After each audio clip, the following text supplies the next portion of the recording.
Elaine. My baloney has a first name. It's O-S-C-A-R.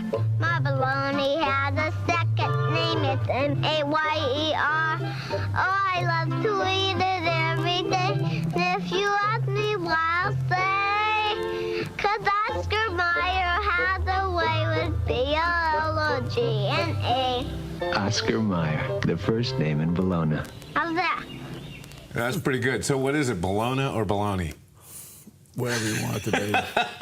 How did Bologna become bologna? How come all A's in the British accents are R's? Yeah, well, I don't You ever know. notice that one? Yeah, well, you know, there are different kinds of bologna, too. German bologna, kosher and halal bologna, Lebanon bologna, rag bologna, South African polony, they call it. And then there's vegetarian bologna. But, you know, on this National Food Day where we encourage eating healthy, do you know that bologna is actually a flat hot dog? Oh, really? Yeah, they mince up whether it's pig, beef, chicken, or turkey. Use a variety of low-cost bologna is made with the trimmings of such things. Organ meats such as heart and liver are used in more prevalent, cheaper brands. Additional fat, water, and stock is often added to keep the texture moist. Basically, what they do is they grind up all these extra pieces, just like hot dogs, and they put them in a casing. And the bologna casing is big. Actually, you know, think about it. A bologna in its true form is a big, huge hot dog.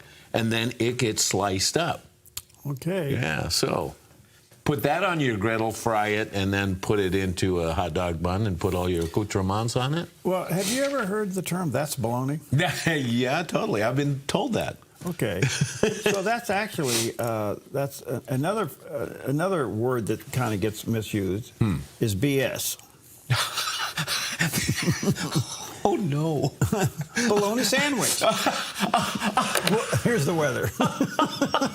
With dry and mostly clear conditions continuing towards the end of the week, today in northern Oregon and southern Washington, patchy fog, then mostly sunny in upper 50s for Vancouver, Portland, and Wilsonville. Early patchy frost and fog, then mostly sunny and near 57 in McMinnville. Moving down the Willamette Valley, mostly sunny and near 58 in Salem. Early patchy frost and fog, then mostly sunny with daytime highs in the upper 50s for Albany, Corvallis, and Eugene. In central Oregon, mostly sunny and mid-50s for Prineville and Bend with a light and variable wind this afternoon. Partly sunny and 53 in Sun River. Over in Boise, Idaho, sunny and low 50s.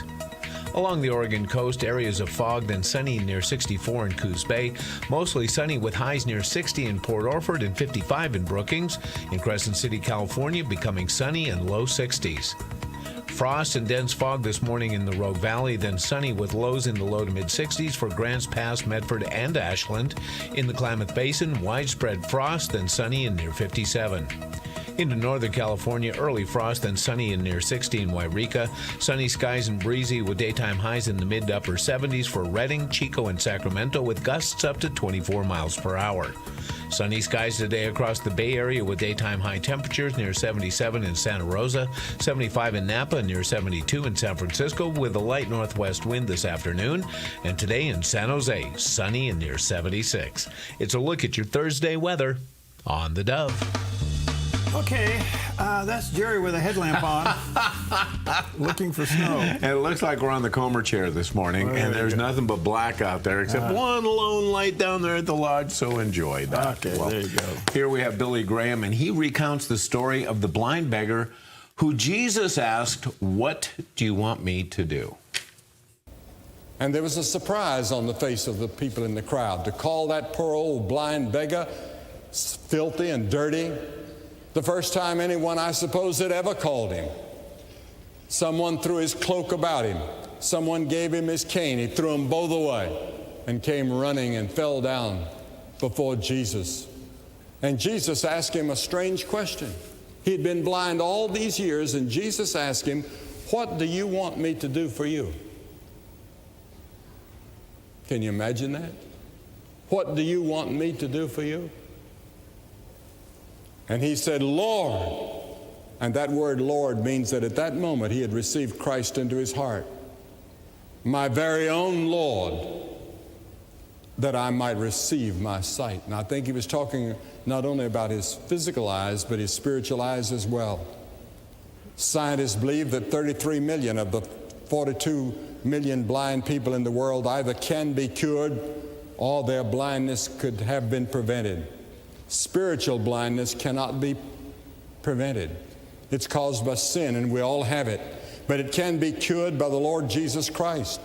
He'll open your eyes, and He can open your eyes tonight. What is your need? What do you want Christ to do for you tonight?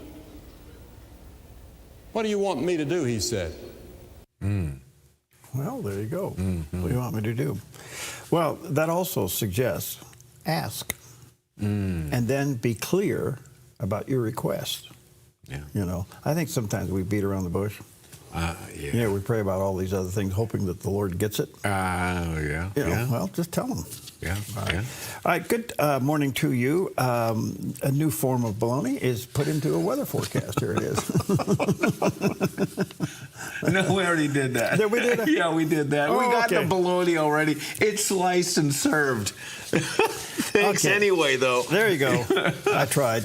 No. Anyway, good morning to you. Let's take a look at some of the headlines this morning, some of the top stories. Yesterday was an interesting day. Apparently, I didn't know this was happening until it happened. And that is Vice President Harris did a town hall meeting with Cooper over at CNN, Anderson Cooper. So it was kind of the left meeting the left. Oh, yeah. Did you watch any of it? No, I looked at a couple clips of it this morning, though. Well, I did. I was in and out of it a little bit, and then this morning I went through it again. I guess the only thing I can say about this is that her answer, and I'm trying to be really fair here and objective. I didn't hear any policy. I heard a lot of emotion, and basically that the reason we're in this mess is because of Donald Trump, and you can't trust him. Right. And even in her closing arguments, Anderson Cooper asked her point blank, do you think Donald Trump is a fascist? Okay. Here's a little bit of her answer. I do believe that Donald Trump is unstable, increasingly unstable, and unfit to serve. And I don't necessarily think that everyone has heard what you and I have heard repeatedly, which is the people who know Donald Trump best, the people who worked with him in the White House, in the Situation Room, in the Oval Office, all Republicans, by the way, who served in his administration, his former chief of staff, his national security advisor, former secretaries of defense, and his vice president have all called him unfit and dangerous. They have said explicitly he has contempt for the Constitution of the United States. They have said he should never again serve as president of the United States. We know that is why Mike Pence is not running with him again, why the job was empty. And then today we learned that John Kelly, a 4-star Marine general, who was his longest-serving chief of staff, gave an interview recently in the last 2 weeks of this election talking about how dangerous Donald Trump is. And I think one has to think about, why would someone who served with him, who is not political, a 4-star Marine general, why is he telling the American people now? And frankly, I think of it as he's just putting out a 911 call to the American people. Understand what could happen if Donald Trump were back in the White House. Well, what's so interesting about this interview is that has been her message for the last week, and it'll probably be her message up through the All election. the way. Yep. And what's interesting is that she can't. Every time she's asked about her and President Biden's record, it comes out Trump can't be trusted. Right. So I guess what you're looking at here is somebody that substantively there's nothing there. She can't defend the record that she does have, and that she demonizing Trump as the problem. The only thing I could ask, the question I would ask is this: naming one thing that he did during his 4 years that would suggest he's incapable of serving. Yeah. Right. Most of these things that you have are people that probably got in a very harsh personality conflict with him. Yes. And don't understand. I'm not trying to justify his actions, but what I'm trying to say is that he rubs a lot of people the wrong way, and then they turn and leave. But is he really dangerous? Did he really ruin the economy? Did he really dictate? I mean, did he become a dictator? Yeah. So I think what's left here is that her only message is, Trump's a bad person, elect me. And that basically was her answer. When Anderson Cooper pressed her on her flip-flop of now wanting to put up a border wall, he said, let me ask you, why have you changed your mind? And basically she goes, let's talk about Donald Trump and the border wall. I mean, it's always, I hate Donald Trump. That's basically her answer. Mike Huckabee picked up on this in an interview with Newsmax, and here's what he had to say. Well, and most of this stuff comes from unnamed, anonymous sources. Yeah. Let me give you a source that's willing to go on the record. My daughter, who is very close to the president, was in the Oval Office more than any other White House staff member, including the chief of staff, for the entire time she was there. She tells me, and has repeated it so many times in public, that no one had a greater respect for the military than Donald Trump. He never said those things. She was with him time and again. And it just simply isn't true. The suckers and losers comment never happened. This is, again, one of those myths. And it's tragic that that's all the Democrats have, is making up and fabricating stuff, because the truth won't set them free. The truth will send them home. Okay, so the other part of this election cycle, as we come down to the last week or so, is voter fraud. And we know it's happened since day one. Sure. How bad is it? Well, the Texas Attorney General, Ken Paxton, is suing the Biden-Harris administration because they didn't verify 450,000 people who became eligible to vote that were not citizens. Now, the question I have about these suits, I understand they should do this, don't get me wrong. What does this do? Does it take the 450,000 and throw them out? Sure. We never really hear that, though. No. So what they're saying is 450,000 people are getting ballots that aren't citizens. Right. Therefore, they're not qualified to get ballots because the Biden administration didn't move them through citizenship. They just moved them to the front of the line. And so they didn't get amnesty. They just got a ballot. Yeah. So the question is, do you take those 450,000 ballots and throw them out? Yes. Okay, but do they? No. Well, do we know? No, we don't know, actually, no. So that's kind of interesting, isn't it? Yeah. So I would say that we're heading into a whole nother level of 2020 voter integrity issues across the board. So let me ask you something real quick. We're seeing that the early turnout, the early voting going on in Georgia right now is overwhelmingly more than they anticipated. Does that bode well for either candidate?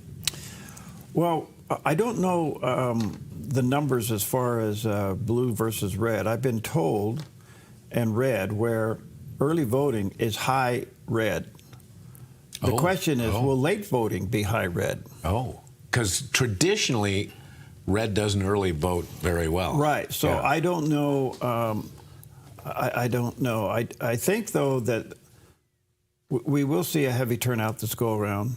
I think we'll see a lot of people are waking up how important this election is. We must vote. I think a lot of Christians are going to vote who otherwise would sit this out. Okay. So some good things. A lot of people, my phone's been ringing like crazy. My email's going, how are you going to vote for this? How are you going to vote for that? Okay. Why is way I'm going to vote matter? Oh, I can't wait for the next break. I got a question for you in that pamphlet. Okay.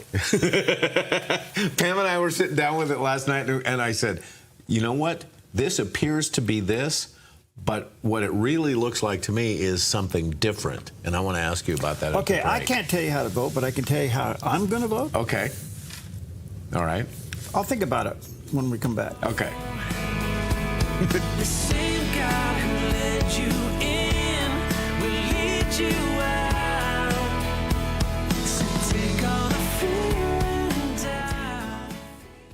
Representative Kim Wallen is a strong advocate for Medford and our state capital. She's dedicated to finding the best solutions for the problems facing Medford. Oregon's strict land use laws make building difficult and expensive and drive up housing costs. Kim is still working to ease restrictions and make sure that Medford residents have access to affordable homes. I'm Kim Wallen, and I would be honored to continue serving as your state representative. For a thriving Medford, vote for Kim Wallen. Paid for by Friends of Kim Wallen. Is the United Nations in league with Hamas? We assist UNRWA, and Hamas cooperates with UNRWA on many levels. Were its facilities and workers used to train for October 7th? We'll show how UNRWA instigated the war. We'll show how UNRWA is preparing a new war. CBN looks at a new film that asks if this relief organization supports the terror group. Although you're young, you're being trained for holy war. Watch the 700 Club Thursday morning at 11 on theDove TV. A ministry moment on the Dove. He's giving them a word of encouragement. He wants to give them a word of help. He says, "Come to me, all ye who are heavy laden and you're borne down and you feel the weight of life itself." And he says, "I will give you rest." Here's Jesus, the living Son of God, the sovereign God of this universe, now seated at the Father's right hand. And he says, "All power has been given to me in heaven and earth." So we know that whatever burden you and I carry, he is able to deal with it. Because the Bible's asked a couple of times, is there anything too hard for God? How can anything be too hard for God, who is sovereignly in control of every single solitary thing, who is omniscient, knowing all things, omnipresent, all things are in his presence, and he has the power to handle every circumstance of life. And what is he saying to us? Come to me. A ministry moment on the Dove. Hey, we solved everything at the break. I will be so glad when this blankety blank election thing is over. So we're talking about the measures. Yeah. Okay. So there's 5 measures. There's 115, 116, 117, 118, 119 on the ballot, and I would say that the one that is the most I shouldn't say controversial. The one that's the most confusing would be the first one, Measure 115. Yeah. We in the state of Oregon, we do not have a means to impeach higher-up officials. Or the legislature doesn't have a means. Right. Right. Okay. So if somebody does something wrong, the legislature could impose impeachment. Okay. Okay. The governor. Right. Okay. Secretary of State, other high-level positions. I forget the list of all of them. Okay. And my question was? So the question is, do we want to amend the state constitution? And it's amending the Constitution. To allow the legislature to impeach higher-up officials. We're the only state of the 50 that doesn't have some form of legislative impeachment. Mm-hmm. So that's what this ballot measure is. Now, you make a very good point, and that is? And that is, okay, on the surface, when we both first saw this, we thought, we were surprised that Oregon's the only state that doesn't have the power of impeachment in the legislature. And then I started looking at it, and I started thinking, we haven't had it for this long. Why is this coming up now?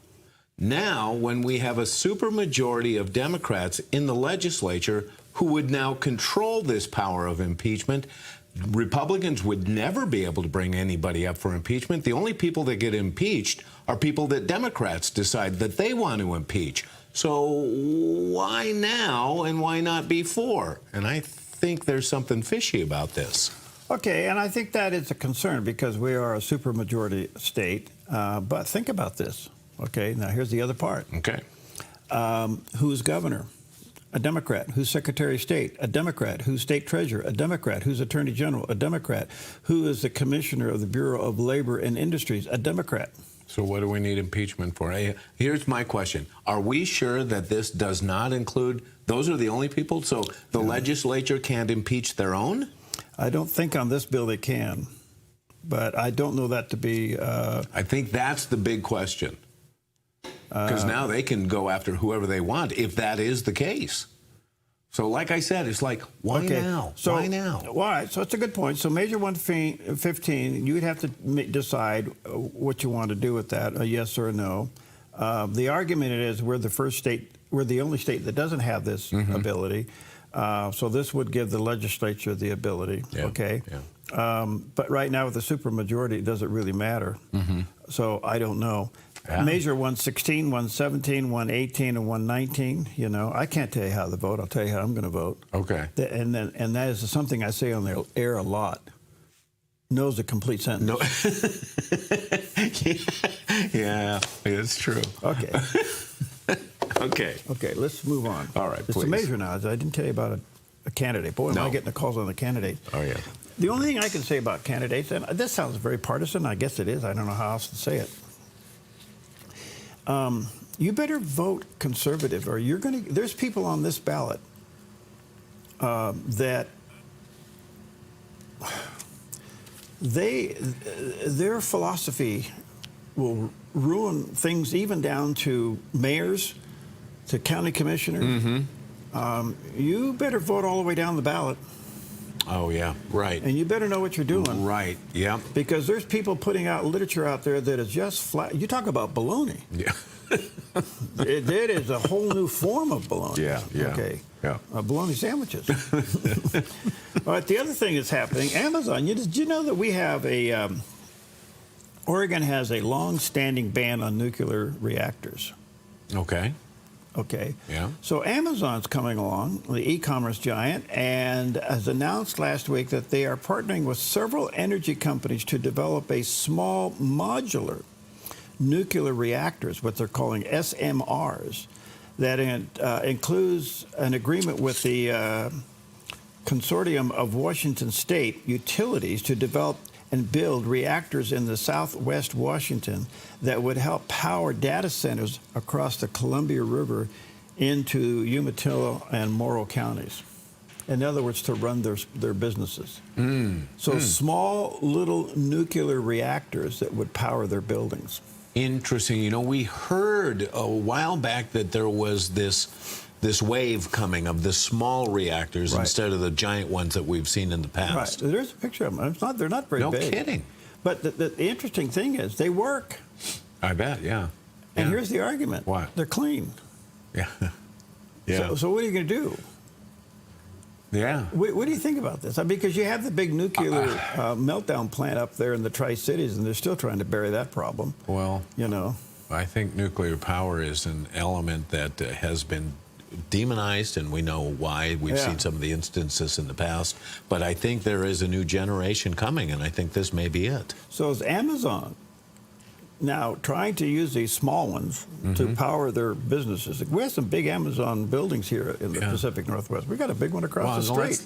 This is interesting because I would associate that Oregon's ban on nuclear power has traditionally come from the left. Well, Amazon is Jeff Bezos. He is as left as they come. So they're going to get these small ones to generate their plants so they can save on energy. Here's the next question. Will they sell them? Oh. Will they what a question! Will they sell these small little nuclear plants? And hey, you could have a little nuclear plant delivered to your house. Did you order your nuclear plant on Amazon? Oh my gosh! Yeah, it's right next to the solar panels. Yeah, Bezos Bob's out there. Oh wow! Okay, well, so much for that stuff. Yeah. Let's take a look at the satellite image this morning. There you go. What do you think? Nice out there. Well, you know, we're going to go up and back down. We got a nice day today. Some weather coming in for the weekend, I guess. Huh? Yeah. I think so. Well, I'm trying to look it up. We're looking at rain by Sunday, 65%, and a high of about 60 degrees. And that's going to bleed into Monday. Is that big color band out there that we're looking at? I think there's one more to the left. So okay, and then going down into the low 50s next week. So, boy, it is... Autumn is continuing its turn, and just like we saw at the top of the mountain, the footage yesterday, maybe more on the way. Now, here's a story I'm not familiar with, Perry, and maybe you can add to this as we watch this, because former Director of National Intelligence John Radcliffe joined Fox Business's Maria Bartiromo and discussed Loretta Lynch representing DJI Industries in their lawsuit against the U.S. military for declaring them as a military organization. Congresswoman Elise Stefanik said that Loretta Lynch has sold out, and she's right. Look, Loretta Lynch was Attorney General all the way through 2016. We knew for nearly a decade then that DJI was, was founded by a Chinese national in Shenzhen, China. It was an instrumentality of the Chinese Communist Party. It was used by Chinese police to surveil their citizens. So she very clearly knows that it's a national security threat to the United States. It's why it's been blacklisted, and yet she's choosing, to put profit over national security. So that's unfortunate. With respect to the drones that you mentioned flying over Langley Air Force Base and Naval Station Norfolk, Maria, this is spy balloon 2.0. Look, the drones as they've been described, there's not a whole lot of mystery here. I mean, the attributes that they had, the speed that they're flying at, the altitude, the size of them, they're entirely consistent with drone technology that Russia and China have. It's the cavalier attitude of the Biden-Harris administration not to get answers to this. Just like they let the spy balloon fly over our sensitive military sites for 8 days, doing nothing, not shooting it down. Look, these drones that as you described, they were over water, they were over the Atlantic, they could have been taken down. The Biden administration, Biden-Harris administration has offered this poor excuse that it's about public safety was the reason that they didn't take action. It's, again, another failure of national security by a national security team that has been a disaster for the United States. It was found out early on that what DJI was doing was collecting data offline that they were then transferring not over the internet. And so it's been a national security threat. It is a national security threat. You would hope that a former Attorney General of the United States who had access to all the same classified information that I had as Director of National Intelligence would put our national security posture over profit, but clearly she hasn't done that. So she, the ex-Attorney General for Barack Obama, is suing the United States on behalf of a Chinese military organization. What is wrong with this picture? Well, there has been a problem since humans been on the earth. Okay? And most people that go down get caught in it. Mm-hmm. Sex, money, and power. Yeah. Those three things have an appetite unlike anything else on the face of the earth, and you sell your soul for it. Wow. And those are the three things that bring people down. And it's obvious now that the connection of money and power through this organization and the CCP is obvious. Yeah. And I would say it's hard for us. I guess the hard part for us people, especially as Christians, because we're really pretty dumb in a lot of things, and I say that respectfully, but we don't really pay attention. But I think we're having a hard time digesting how corrupt the government really is. Yeah. We're having a hard time processing that the American government is this corrupt, and you find it all the way down in government. Yeah. Yes. And there are three things that keep it in place, this corruption: sex, money, and power. Okay? And those are the things that bring people down, and those are the things that empower. That's what they sell out for. We're seeing it in the church today. We're seeing those three things take leaders out. Yeah. So God is cleaning that part of it up. But over here, who knows how much money they have made out of selling themselves out? Yeah. Yeah. Only their bank accounts know. And are the bank accounts offshore? So you can't track it. Right. What if they're sitting on $50 million in some other foreign bank account? Yeah. You know? I don't know. So the other thing about this that's so interesting to me, all right, so the balloon flies over us for 8 days before we shoot it down. Yeah. How dumb are we? Yeah. Okay? We have drones flying over our military bases. Yeah. Yeah. And we're not shooting them down? Right. We're just watching them? We know how high they are, know how big they are, and we know where they're coming from, and we're just watching them? Are they watching movies up there? Yeah. I mean, I don't know. The appeasement is just blatant. Remember now, at the end of the day, it's Donald Trump's fault. Well, everything is, yeah. Yeah, I don't know. Yeah. It's a little scary that we have lost our way this far, but right. And you know God what? Help us. You know what's scary about this too is that we see, we know how deep this runs, and we have seen Donald Trump say that he's going to drain the swamp. Is the swamp drainable? I mean, if he wins this time, does he stand a chance against internal forces? Well, I think, that's a great question, and I think that what we also don't know is the power of the presidency. through executive orders and other things. The power of the presidency is a powerful position, most powerful position on the face of the earth. You know, so I don't know how he goes about it. But just remember that, by the way, the sex, money, and power thing is very biblical. Oh, yeah. Did you know that all sin falls into 3 categories? Okay. Lust of the flesh, lust of the eye, and pride of life. All sin falls into one of those 3 categories. Those 3 things fall into those 3 categories, and that's what takes people down. And if you're a Christian, you have to fight to stay clean. Yeah. And of the 3, only one does God tell you not to fight, but to flee. The lust of the flesh. Don't fight it, flee from it. Yeah. That's my message. Yeah. Boy, that coffee was bad. Seems to be working pretty good, though. I don't know. I think we need to go get some bologna. We'll be right back.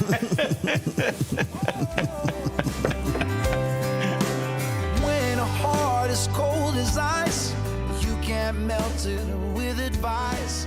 No one wants to listen. Worried that inflation might burst your retirement bubble? I'm Michelle Slate. Lighthouse Financial shines guiding light on retirement, investing, and insurance. Helping you navigate the stormy seas of retirement, Lighthouse stands tall as a beacon of hope, offering you wise counsel and biblically responsible investing. Lighthouse Financial. Call us today, 541-494-1034.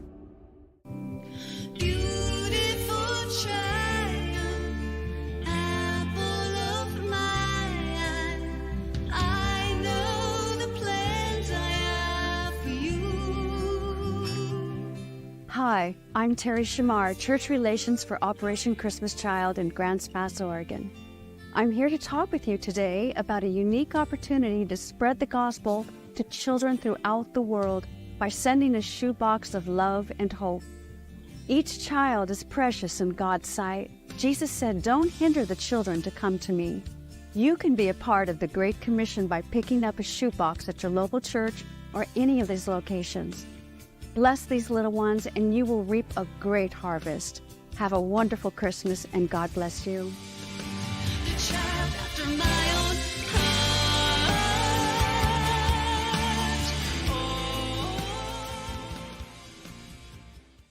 If you enjoy the Dove, help spread the word. Tell a friend, family member, or someone who needs the love of Jesus about the Dove's encouraging and informative programming. If they can't receive a signal, don't have cable, or live out of town, no problem. The Dove streams 24 hours a day worldwide on Roku TV and Apple TV, plus online at thedove.us. Help encourage someone who needs hope. Spread the word about the Dove TV, encouraging and informative.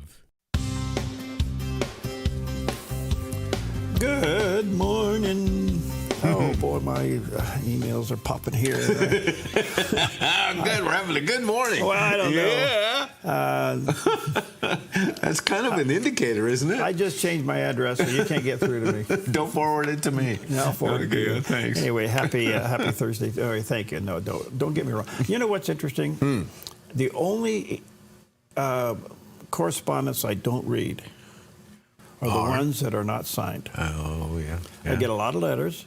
I open them up before I ever read them. If there isn't a signature in the name, I throw it away. Yeah, I don't even read it. Smart. Okay. And sometimes I get bogus emails, you know, and nobody signs them. Yeah. You know, and they'll have some kind of an obscure return address, you know, like a number or something like that. And they're trying to tell me, God's telling me to tell you to say this, you know. And they say all this stuff, and they don't. I just throw them out. You know, if you can't be accountable, why are you holding me accountable? Yeah. So, anyway. I think that's a great policy. Well, yeah. After a while, you learn from it, you know. Yeah. Otherwise, you go home with a headache. If a person can't own their own thoughts and their questions or criticisms, why should you receive it? I read it because I learn from it. And I may not agree with it, and don't get me wrong, it's not easy to take. But I do read it. And if you're going to take the time to send something, sign it. Yeah, right. Own it. Own it. Yeah. And then a lot of times I will respond. Sometimes I don't. Sometimes I do. But I do read it. All you right. know. And if I read all of it, I'd still be reading it. Okay. Anyway, good morning to you. What's that have to do with anything? Nothing. Bologna sandwiches. By the way, what do you like on your bologna? You like mustard? Yeah, I like mustard. I like mayo. I like mayo. some lettuce. You know, I always like a little crunch on it. Maybe tomato. Yeah, it's all good. Did you ever put mayonnaise on yours? I love mayo. I'll put mayo on everything. Mayo is wonderful. I mean, my arteries don't like it. Yeah, what did the doctor say about your mayo level the other Less day? mayo. Less mayo. Okay, let's check in with CBN News Watch. This is CBN News Watch. We want to begin this half hour in the Middle East, where Hezbollah is launching more rockets at Israel, while Israeli forces are hitting Beirut. And Iran's president at an international summit in Russia warned Israel against a strong retaliation for Iran's massive missile strike on Israel back on October 1st. Ynet News reports the Iranian president said Israel might cause us some damage, but the response it will suffer and the scale of the damage inflicted will be unimaginable. And Israel's defense minister made clear his country is ready. The Times of Israel is reporting he told pilots and air crews at an Israeli Air Force base, quote, "After we strike in Iran, everyone will understand what you did in the preparation and training process." All of that as Israel is keeping up its attacks against Hamas terrorists in Gaza.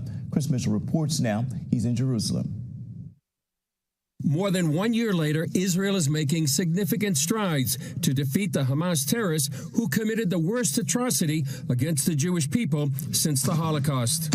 Since October 7th, a year ago, Israel has achieved most of its strategic objectives when it comes to Gaza, all with the idea of making sure that October 7th could never happen again. The IDF claims hundreds of Hamas terrorists in Gaza have surrendered in recent days.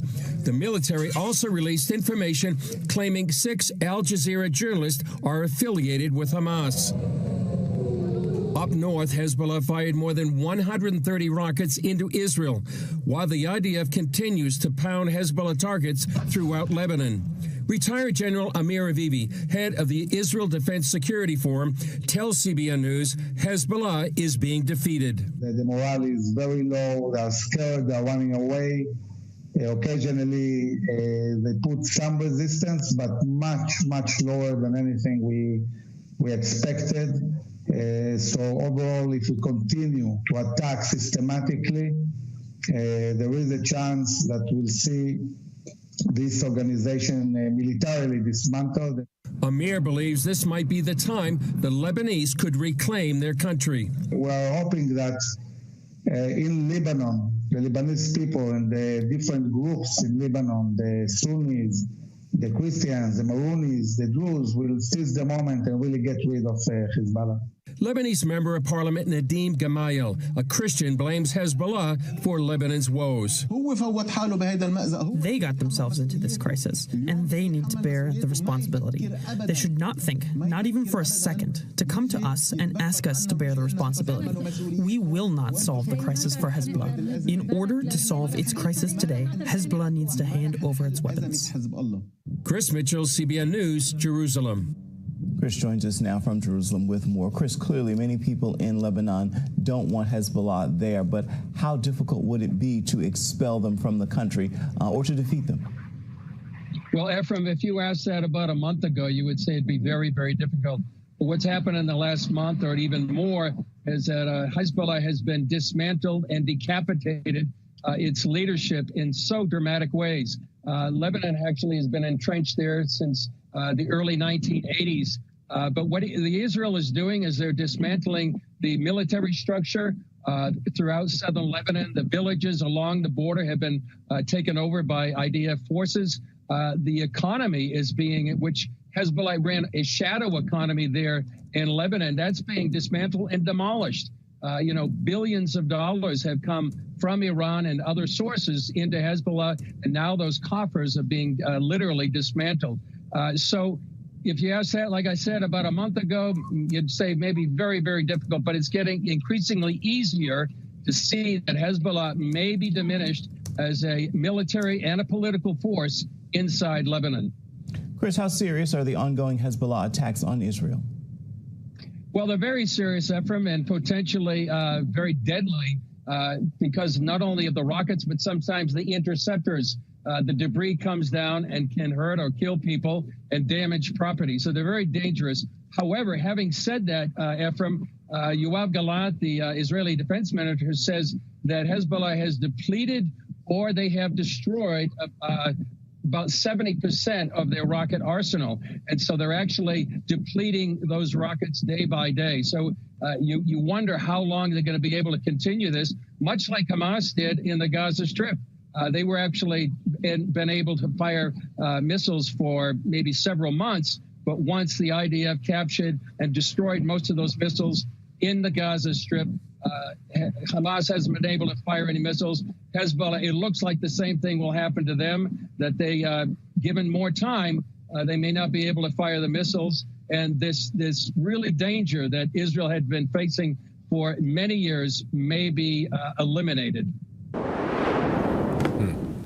Well, just telling Jerry, when this is all, I mean, so they've decapitated pretty much Hamas. Yeah. And they're almost completely got Hezbollah taken care of. You think Lebanon will ever throw a thank you party for Israel for giving them their country back? Boy, they should. Yes, absolutely. What an idea. When the citizens there have been used as shields for terrorism, same thing down in Gaza. Yeah. So interesting. All right. Well, we're still on the subject of bologna. Oh, no, I know where we're going. Oh, thanks. No. See? I'm sorry, buddy. I didn't know him. Am I suggesting? No, this is a no baloney weather forecast right here. With dry and mostly clear conditions continuing towards the end of the week, today northern Oregon and southern Washington, patchy fog, then mostly sunny in upper 50s for Vancouver, Portland, and Wilsonville, early patchy frost and fog, then mostly sunny near 57 in McMinnville. Moving down the Willamette Valley, mostly sunny and near 58 in Salem. Early patchy frost and fog, then mostly sunny with daytime highs in the upper 50s for Albany, Corvallis, and Eugene. In central Oregon, mostly sunny and mid-50s for Prineville and Bend with a light and variable wind this afternoon. Partly sunny and 53 in Sun River. Over in Boise, Idaho, sunny and low 50s. Along the Oregon coast, areas of fog, then sunny near 64 in Coos Bay. Mostly sunny with highs near 60 in Port Orford and 55 in Brookings. In Crescent City, California, becoming sunny and low 60s. Frost and dense fog this morning in the Rogue Valley, then sunny with lows in the low to mid-60s for Grants Pass, Medford, and Ashland. In the Klamath Basin, widespread frost, then sunny and near 57. Into Northern California, early frost, then sunny and near 60 in Wairika. Sunny skies and breezy with daytime highs in the mid to upper 70s for Redding, Chico, and Sacramento with gusts up to 24 miles per hour. Sunny skies today across the Bay Area with daytime high temperatures near 77 in Santa Rosa, 75 in Napa, and near 72 in San Francisco with a light northwest wind this afternoon. And today in San Jose, sunny and near 76. It's a look at your Thursday weather on the Dove. Okay, the iconic sunrise up over Mount Ashland. Not quite there yet, but a little of everything mixed together there. Hey, I got it on first-hand account that chair no longer is 72. What happened? They moved it, yeah. So we're going to have to be flexible, I think. I know how to be flexible. Do you? I want some lessons, okay? No. So what if we just buy the back of all the chairs? All the chairs. How about if I make it my goal to ride every chair and just put a sticker on the back of every one? The Dove spigot? Yeah. You're the man. Okay.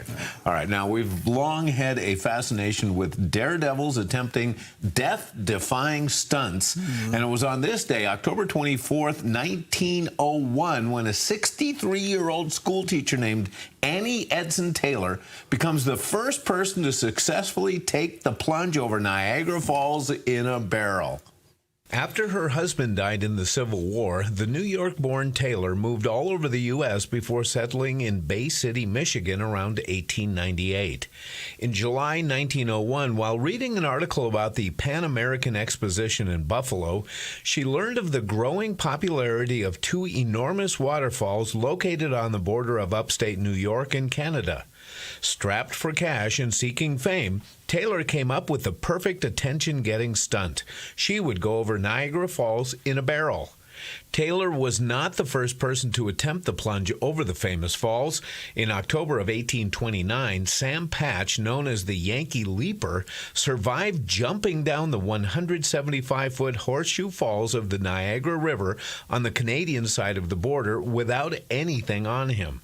More than 70 years later, Taylor chose to take the ride on her birthday, October 24th. She claimed she was in her 40s, but genealogical records later showed that she was 63. With the help of 2 assistants, Taylor strapped herself into a leather harness inside a custom wooden pickle barrel 5 feet high and 3 feet in diameter. With cushions lining the barrel to break her fall, Taylor was towed by a small boat into the middle of the fast-flowing Niagara River and cut loose. Knocked violently from side to side by the rapids and then propelled over the edge of Horseshoe Falls, Taylor reached the shore alive, if a bit battered, around 20 minutes after her journey began. After a brief flurry of photo ops and speaking engagements, Taylor's fame cooled and she was unable to make the fortune for which she had hoped. She did, however, inspire a number of copycat daredevils. Between 1901 and 1995, 15 people went over the falls, 10 of them survived. Among those who died were Jesse Sharp, who took the plunge in a kayak in 1990, and Robert Overcracker, who used a jet ski in 1995. No matter the method, going over Niagara Falls is illegal, and survivors face charges and stiff fines on either side of the border. You ever seen it? Whoa. I have never been to Niagara Falls, no. I went there one time. We were driving up that way. We went over to see it. It's pretty impressive. Oh, I can imagine, yeah. I wonder if that's something Kamala could do. You know, we get her a pickle barrel. Well, that's a border area, isn't it? It's between Canada and the US. We get her a pickle barrel. You know, she could get the fame she's looking for. Wouldn't that qualify her to be president? Pickle barrel. Yeah. As much as what she's done. Yes. Gosh, oh, golly. I'm sorry. I had too much sugar in my coffee this morning. We'll be right back.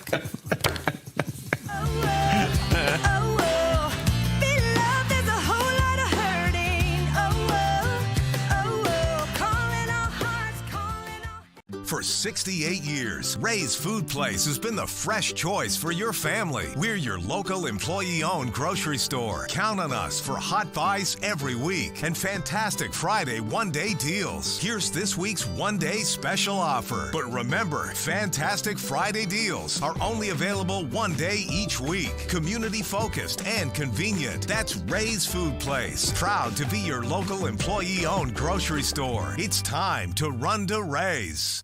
Thousands of satisfied customers make Jim Clark's Consignment Country the most recommended RV consignment lot on the West Coast. Even dealers recommend us. That success comes from dealing with only the cleanest pre-owned RVs at the best prices, no high-pressured salespeople, and treating customers with respect. And we've been doing this in the same location for over 40 years. Before you buy or sell your RV, see why so many satisfied customers recommend Jim Clark's Consignment Country. Family owned and operated at 1630 Rogue River Highway in Grants Pass.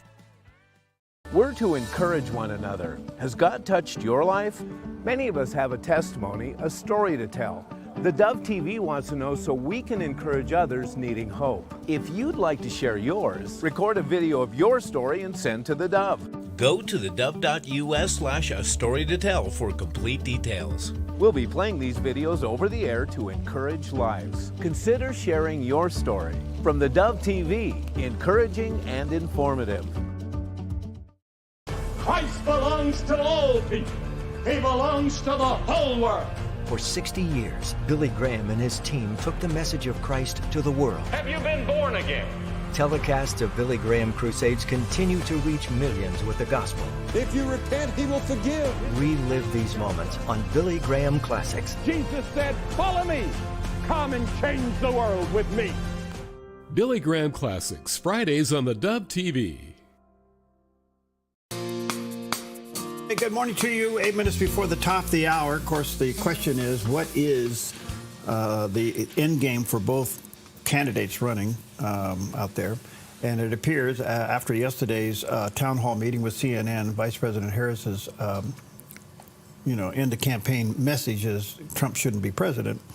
And so I asked Tom Del Beccaro. Now, Tom writes for Fox, Newsmax. Gosh, he writes for a bunch of people. He was formerly the chairman of the Republican Party in California, so he and I have that in common.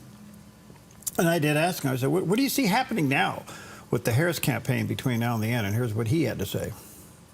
Well, it's stalled for sure. She can't create her own excitement, her own heat, and there's a reason for that. I mean, she doesn't have much to say because her policies would be the same as Biden's: spend a lot of money and pit and foster class warfare, because she grew up in a household that believed in class warfare. That's what her father did, right? He was a, quote, Marxist economist, end quote.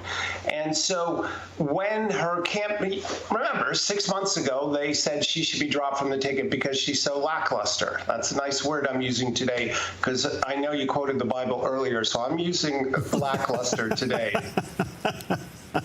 Your guess. Yeah. But her PR agencies, when she announced her candidacy, went wild. Of course, I'm referring to CNN, MSNBC, NBC, keep going. When there's a major event, they're ready to go to bat for her, and they did a spectacular job convincing Americans that somehow she is fit for this office. So when she announced, they had a flurry, and she helped her in the polls. When her convention, they helped her in the polls. The debate, they helped her in the polls. But now there's no made-for-TV event, and therefore she's struggling to create her own momentum. And now it's based on her words and the things that she says. And Lord knows that she has these word salads because she's just not that bright. She doesn't have real experience outside of government, and so she has stalled, and that's why you have headlines like in the Hill newspaper, which is up on Political Vanguard today. The Hill is not a right-of-center publication, and they have a rather stark headline saying Democrats are fearing where the campaign is at this point because she is stalled. She doesn't have much to say, and the things she's saying are hurting her. Yeah. Well, I guess what we're looking for is what do you want to do as president? Mm-hmm. What is your policy for this, for that? Can she, from her own being, without notes or anything else, give a solid policy statement based upon the deep conviction of her personhood? Right. And it doesn't seem to be there. Right. And I guess this is a clear indication, kind of a truism in life. You end up being a product of your own environment. Mm-hmm. And if your environment has been, you've been protected and told what to say and believe, and then this is what you get. Mm-hmm. Yeah. But has she ever made a payroll? Has she ever done anything like that? These are all valid, relevant issues that you bring up, and none of it seems to matter to her supporters. I've been watching a couple online arguments about this, and basically, as you've pointed out, the argument is, I hate Trump. I hate Trump. Yeah. I hate Trump. So anybody but Trump, regardless of how underqualified she is, and regardless of what the policy issues are. Yeah, so I think it comes down to something we always know, that the country is pretty much divided blue and red. It's that mushy middle and which way they're going to go. And has President Trump pulled enough people away from the left to get to vote for him? Well, he's pulling enough that they're worried. Yeah, and I think that is to be legitimate. So the only thing left is some kind of cheating at the polls. Yeah. And that's a real possibility. Absolutely. As both sides are getting enough lawyers lined up to sue everything, Anyway, so much for that. Have a bologna sandwich and take Romans 5:8 with you. But God demonstrates his own love for us in this: while we were still sinners, Christ died for us. He didn't wait till you were perfect. He got you when you were imperfect. We'll be right back.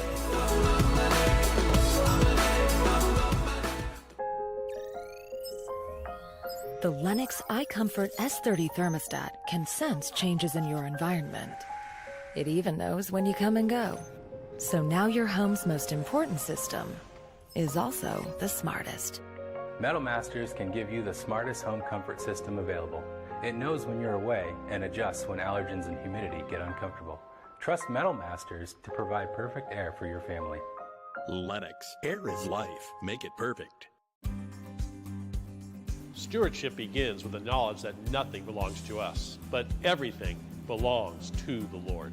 This helps us to run a business not in the fear of lack, but in the assurance of His care and provision. Such a perspective eliminates the drive to sell and replaces it with a heart that says serve. This begins with serving our clients and coworkers with integrity and genuine care. That's why McKelly's is automotive service with a heart for God, and treating others as we ourselves would want to be treated. Our promise is to never sell our clients anything we don't believe they need. Another is to do all we can to meet other needs, such as shuttle service and loaner cars, or taking the time to really listen, even at times praying with our customers. Sometimes this means sacrifice, going above and beyond. But that's why I work for Kelly's Automotive Service, honoring God while serving people with honesty and integrity. During the time that I reached out to the Salvation Army, I was like at my last hope. And Salvation Army really provided that hope and stability that I needed. And that's why I'm grateful, is because without that, my kids would have grown up too fast. You should donate to the Salvation Army because every dollar that you give goes directly to changing lives here in our community.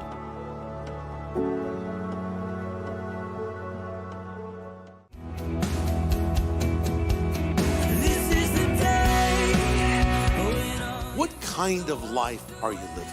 You want to be a happy person, don't chase happiness, chase after God. Don't try to clean your life up and come to God. Come to God and He will clean your life up. You just come as you are. Harvest with Greg Laurie, Tuesday and Wednesday on the Dove TV, encouraging and informative.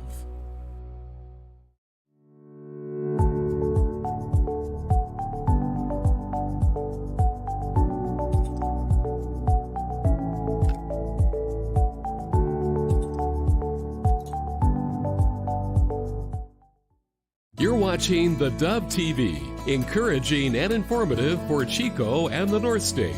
Seen on KKRM 11, Channel 21, and these Dove TV affiliates. Well, good morning to you. Hey, happy Thursday. Welcome to Mornings on the Dove. This is where everything happens. This is a happening place. It is. And Jerry's a happening person. Well, sometimes. And I'm a happening sidekick. Yeah, right. Anyway, good morning to you. Happy Thursday. Beautiful weather out there, the fall. Boy, that rain yesterday was so refreshing. Yeah. You know, we actually got a little fog out there this morning moving around. I had some real pockets on my way in today. Yeah. So the ground is moist. Things are happening. Yep. So good morning to you. We'll give you all that. A lot going on in the news. Here we are down to the last week and a half of a campaign. You know, I don't know when it will be over, if it ever will end.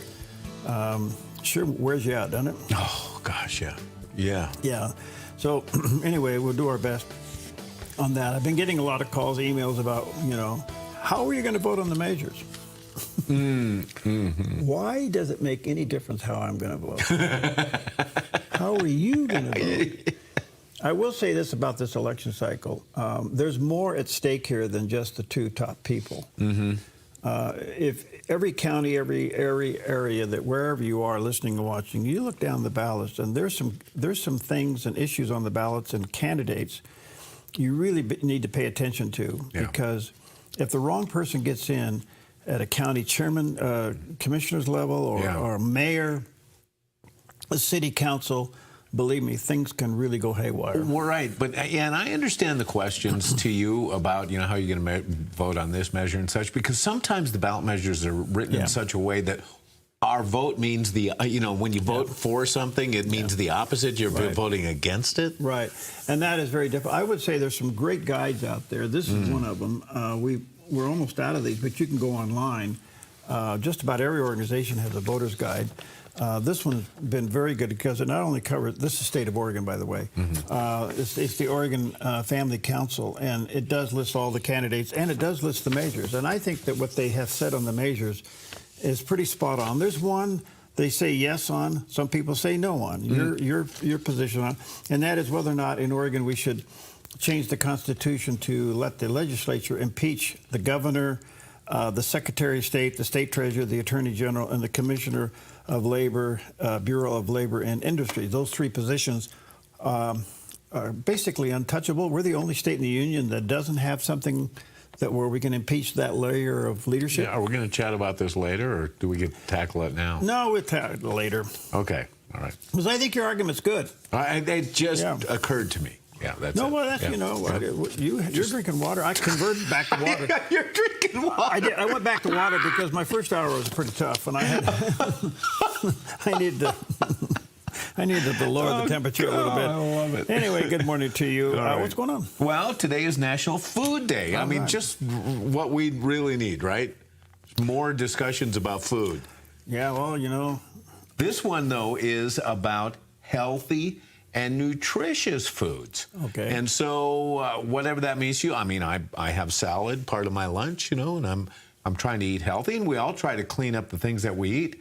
And now I'm reading an article with this in mind, because I think one of the things that we think if we have the proper diet, if we eat right, it's going to give us a higher quality of life and perhaps a longer life, right? Mm-hmm. Well, this guy in this study about longevity, in this study said, he says, if you want to live a long time, there are things you can control within your lifetime, such as diet. But what you really want is a very old grandmother. Genetics. Genetics. And basically what he's saying is, like, when you get to 80, then it boils down to genetics. Genetics. So anyway, eat something good. And speaking of which, our next item, well, this takes us down commercial memory lane. Take a look at this. My baloney has a first name. It's O-S-C-A-R. My baloney has a second name. It's M-A-Y-E-R. Oh, I love to eat it every day. And if you ask me why, I'll say, 'cause Oscar Mayer has a way with B-O-L-O-G-N-A. Oscar Mayer, the first name in Bologna. How's that? How's that? You wonder why they didn't bring that commercial back. Oh, I wonder, too. And you know what is the impact of commercials on us? That was 1973, and I just was singing along with it. Everybody, that was a hot commercial. And how did the phrase, "you're full of baloney"? I mean, seriously. Well, you make a good point. I never thought about that. Bologna is just a flat hot dog. It's all it is. And because they've taken and made a big fat hot dog, it's the trimmings from different kinds of meat. A lot of pork, obviously, in pork bologna, but they take the trimmings and they grind them up into like a paste, and then they put them into a casing, and then they cook that meat. And the bologna casing is big and fat, and they slice it up. So you got your, like you said, flat hot dogs, and that's what it is. So, of course, some of the things in there are like organ meats, such as heart, liver, and they do that additional fat. But look at the sandwich. There's bologna sandwiches. They look good. That looks like a ham right there, doesn't it? Yeah. But so did he say bologna or bologna? He said, you know what? They said it both ways in the commercial, but the kid was saying said bologna. Bologna. Bologna. Now, how did it become bologna? So he was spelling bologna. Bologna. But saying bologna. B-O-L-O-G-N-A. Yeah. Okay. Yep. Well, anyway. How do you say it again? B-O-L-O-G-N-A. You know, I got to sing it to be able to spell it. Yeah, all the way from 1973. How about that? All right. Well, we spell baloney. No. JB. No. Jerry Bilden. He does the weather. With dry and mostly clear conditions continuing towards the end of the week. Today, northern Oregon and southern Washington. Patchy fog, then mostly sunny and upper 50s for Vancouver, Portland, and Wilsonville. Early patchy frost and fog, then mostly sunny and near 57 in McMinnville. Moving down the Willamette Valley, mostly sunny and near 58 in Salem. Early patchy frost and fog, then mostly sunny with daytime highs in the upper 50s for Albany, Corvallis, and Eugene. In central Oregon, mostly sunny and mid-50s for Prineville and Bend with a light and variable wind this afternoon.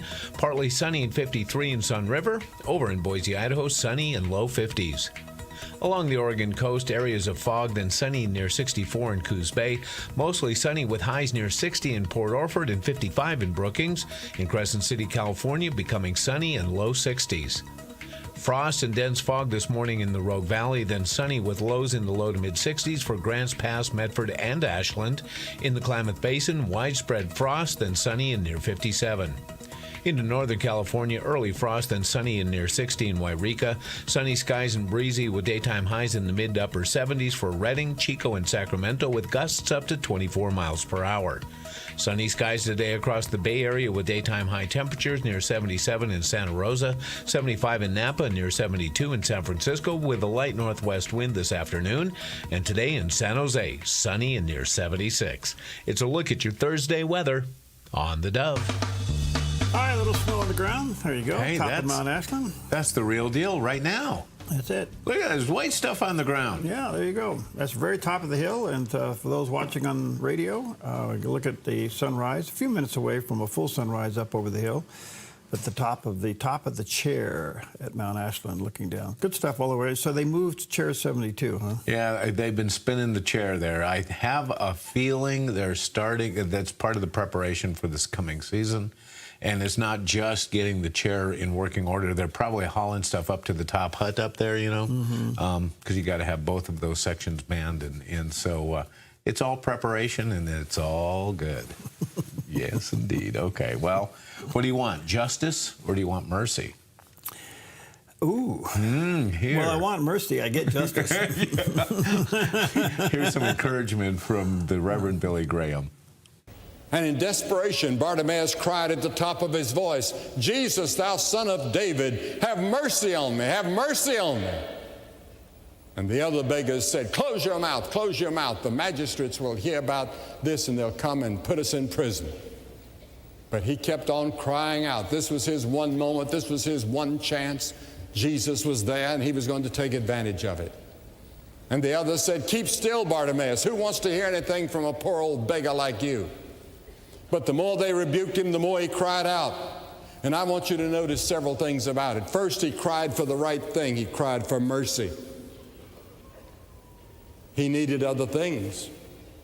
But the thing that he needed most of all was Christ. He needed God. Have mercy upon me, you son of David. Have mercy upon me. That's what we all need tonight, is God's mercy.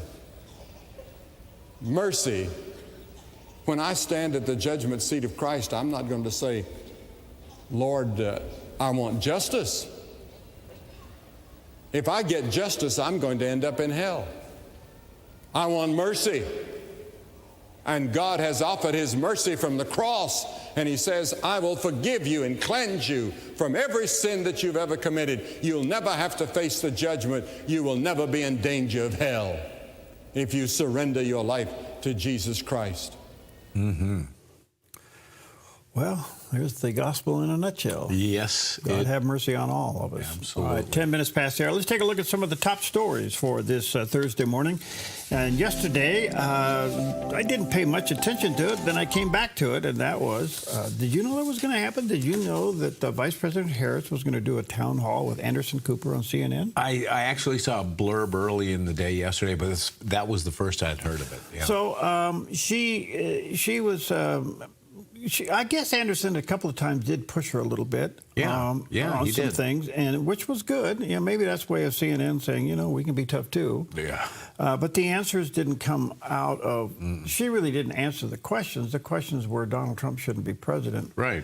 That seemed to be the theme. When you listen to that, I think that Donald Trump was the part of every answer she gave, even though she talked around some of the things with word salad.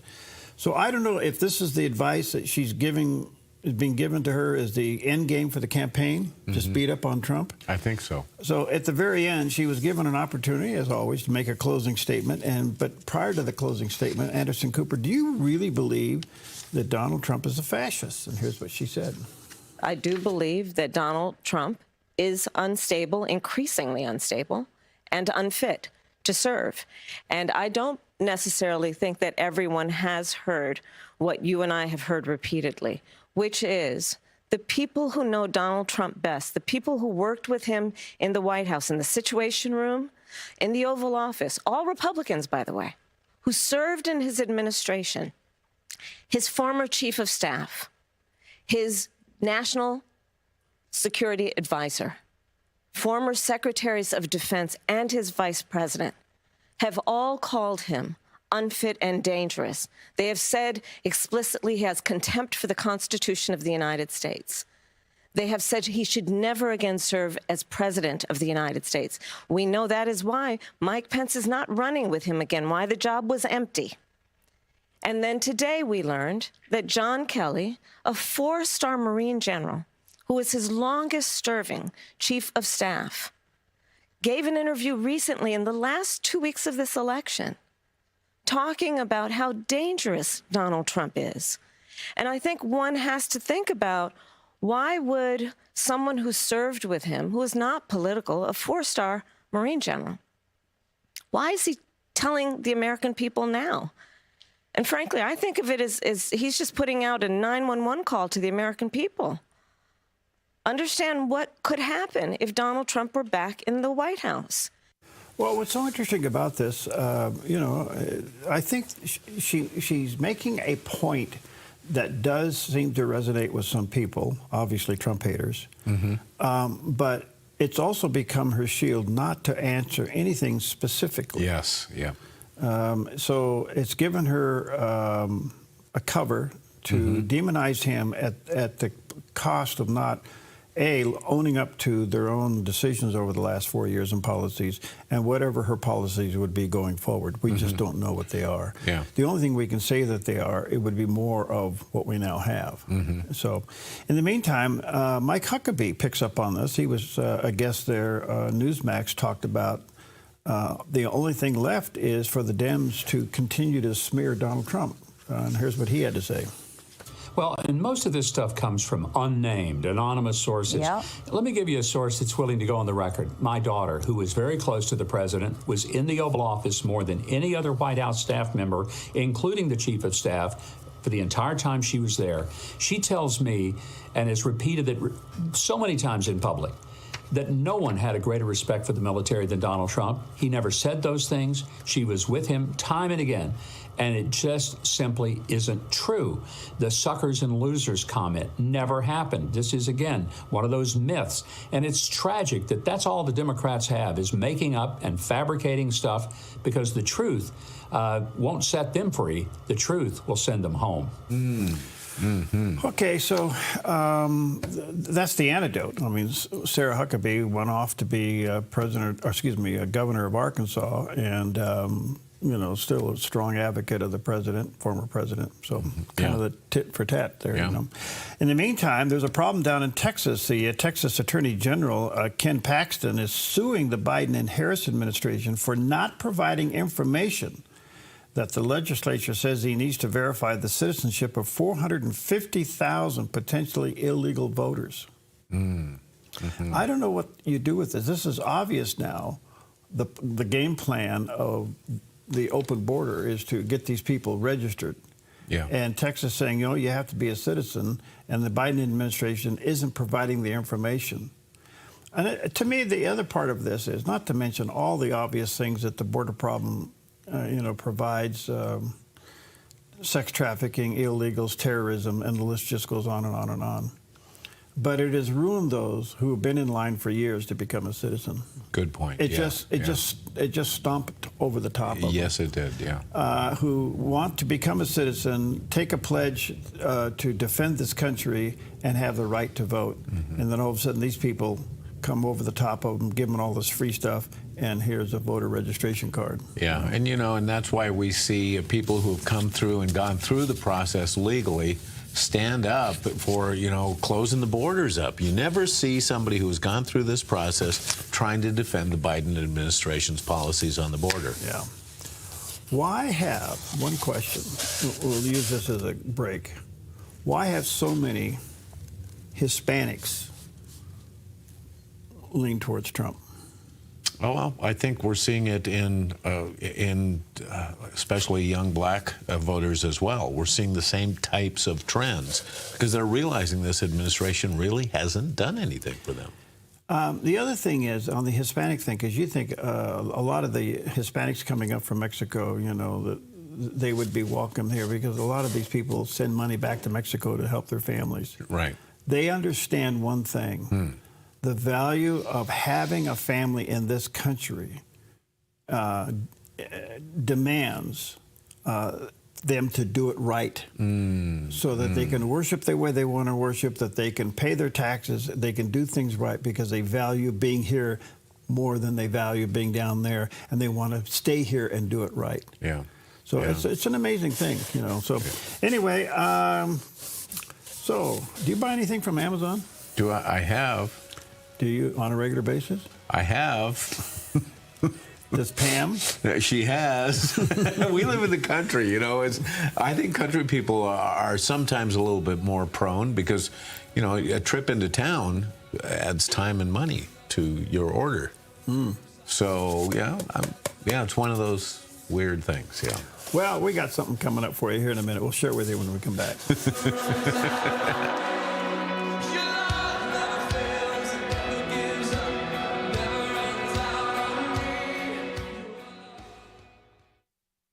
Hi, I'm the SOS Alarm guy, here to tell you about a great deal. SOS Alarm will not only beat any internet deal, but will install the system too. So burglars, beware.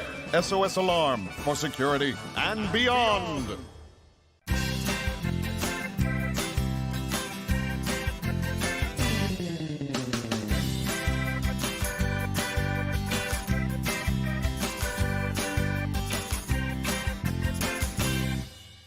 Representative Kim Wallen is a strong advocate in our state capitol. She is dedicated to finding the best solutions to the problems facing Medford. Kim pushed to recriminalize drugs earlier this year, but her conversations with city and county officials make it clear that the new law still has limitations. Kim has the experience to resolve these ongoing problems.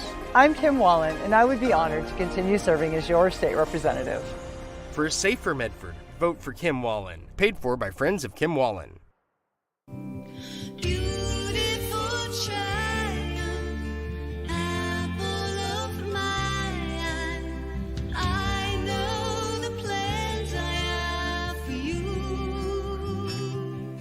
Hi, I'm Terry Shamar, Church Relations for Operation Christmas Child in Grants Pass, Oregon.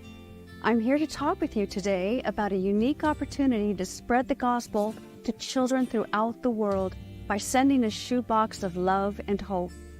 Each child is precious in God's sight. Jesus said, "Don't hinder the children to come to me." You can be a part of the Great Commission by picking up a shoebox at your local church or any of these locations. Bless these little ones and you will reap a great harvest. Have a wonderful Christmas and God bless you. The child after my own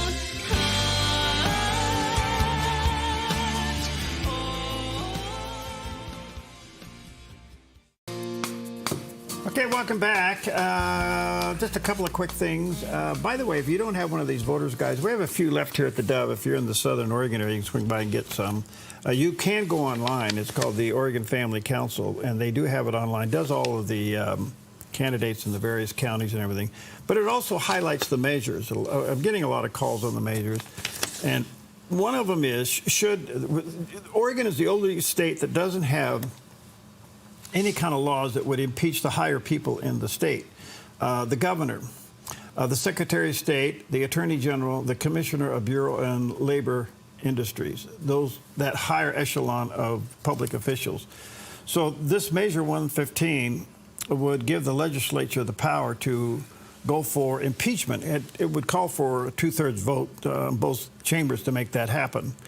But you make a good point. Why did this show up now? I was looking at this ballot measure. Pam and I were talking about it last night. And you and I, when we first talked about this, we actually expressed surprise that we are the only state that doesn't have the power of impeachment for our legislature. And your first reaction is, yeah, we should have that. They should be able to impeach people if they're doing a bad job. And then I started wondering, well, wait a minute. Why did this come up now? The first thing that rang my bell is it requires an amendment to the Constitution. And I always pause when I see that. But then I started thinking, Why did this appear on this ballot? Why now? When we now, in the state of Oregon, have a supermajority. Our state is controlled by Democrats. So that means in order to enact this power of impeachment, Republicans will never be able to impeach anybody. The only party that will have the power of impeachment are Democrats. So why did this come up now? Well, that's a good question. I don't know, but think about it this way, too. The areas that they're thinking about creating an impeachment power for are already offices held by Democrats.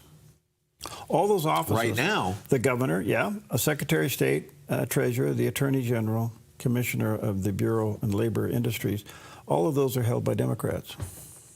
So, I don't know. Some people say this, we need to get something on the books that allows for us to consider impeachment. By the way, it still requires two-thirds vote, both two-thirds majority vote in both the House and the Senate to move forward with this. Right. When you have a supermajority, that probably isn't an issue. We do have 9 races in play this go around in the state of Oregon that could offset the House and the Senate from two-thirds. We'll see. We don't know about that until Election Day. So the ups and downs of this. All the other measures really are pretty radical out there. And the voter guide is suggesting no. Okay. You made a good point earlier about, the 3 things. One of them, that's difficult for man is power, the pursuit of power. Who does this give the power to? Well, it gives Democrats. Well, it gives the power to the legislature, which is controlled by the Democrats. Okay. But let me make another little point here. Okay. Please don't give up on the state of Oregon. Okay. This will hit the wall. We will get some blue seats in the future. You watch and see.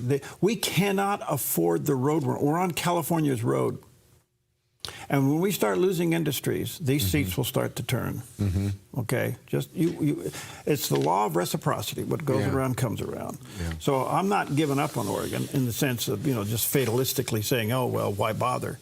So someday this whole thing could be flipped, and we have blue people sitting in some of these states. We've had Republican governors. We've had Republican Secretary of State. We have? Yeah. Yeah, well, they're purplish. Well, yeah, not in my residency of Oregon. Well, I've been here over 30 years. No, well, Secretary of State. Yeah, I've never seen a Republican governor. Yeah, well, you just got to go back. But the point being is this: I think in time, if we stay on the road we are, we will become California, and it'll be so messy. It'll shift. It'll work itself out. Look, in interviewing candidates, even the Democrats admit that the state of Oregon is so messed up, it's not functioning. Oh, wow. That we can't get work through these agencies. There's so many laws and regulations and things. You get something in the system and it just stops. And what it does is create almost warfare between the left and the right. We have lost the human touch to this. We've now become enemies of people, and which is really the wrong thing to do. That's true. Yeah. And so, anyway, I would say the voter guide, from my opinion, is pretty spot on. That particular thing, you could flip a coin, I guess, on. But I think you make a good point. You make a good point. So. You don't want to give me impeachment powers around here. Don't change that, amendment. Okay, one other quick thing. Amazon, here comes the Amazon story. Okay. The e-commerce giant announced that it is partnering with several energy companies to develop a small modular nuclear reactor, SMRs.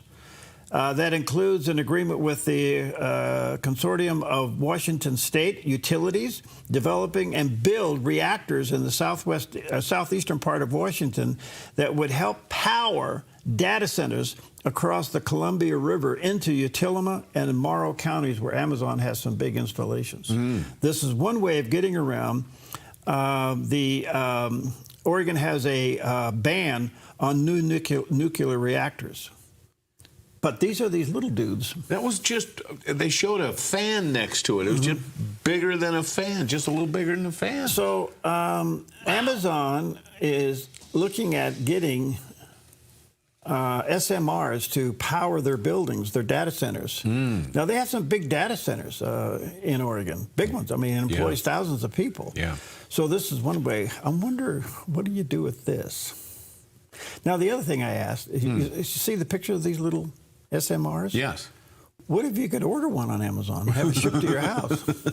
Yeah. Can you buy an SMR from Amazon and send it to your house? I would forego the solar panels and hook up a little nuclear reactor. Yeah. Pure Light across the street would go crazy with this. Oh, man. They're selling solar panels to everything, including even on dog houses. I think you're right, yeah. You know, but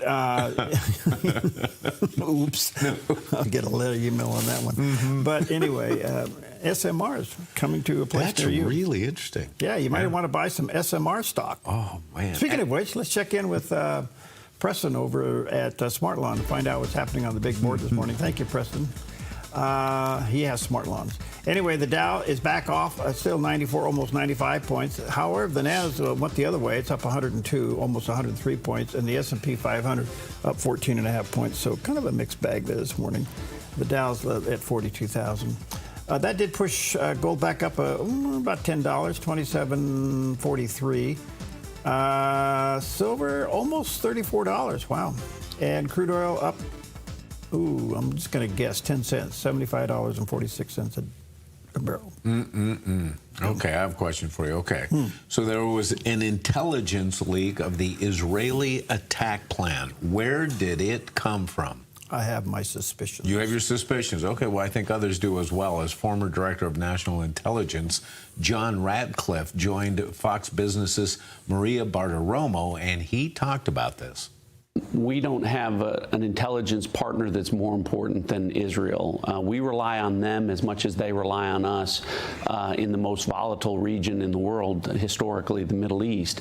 And so what's happened here is an abomination. It's a betrayal of trust between the United States and Israel that has come from a Biden-Harris administration that has betrayed that trust time and time again. So you mentioned Anthony Blinken going to the Middle East.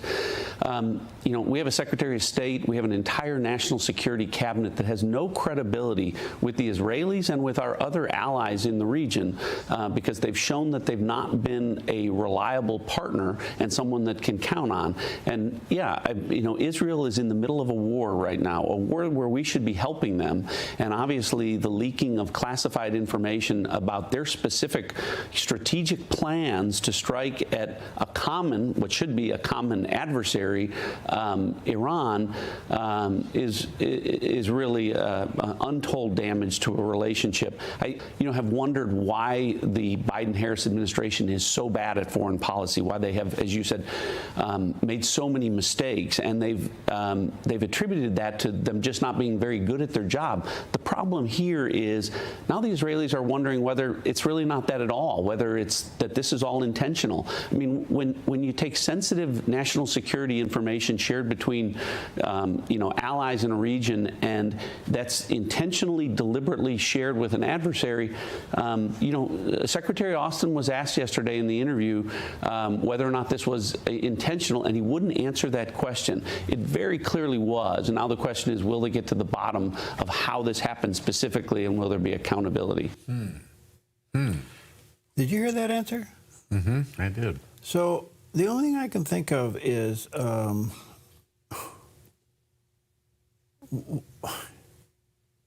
you got Secretary Austin wouldn't answer the question, which is an admission. Yeah.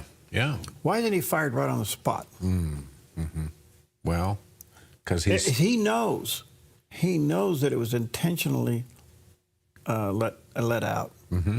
Now that puts Netanyahu in a box, but I don't think it's a box that he's uncomfortable with. He's not going to share any more information. No, I wouldn't. Right.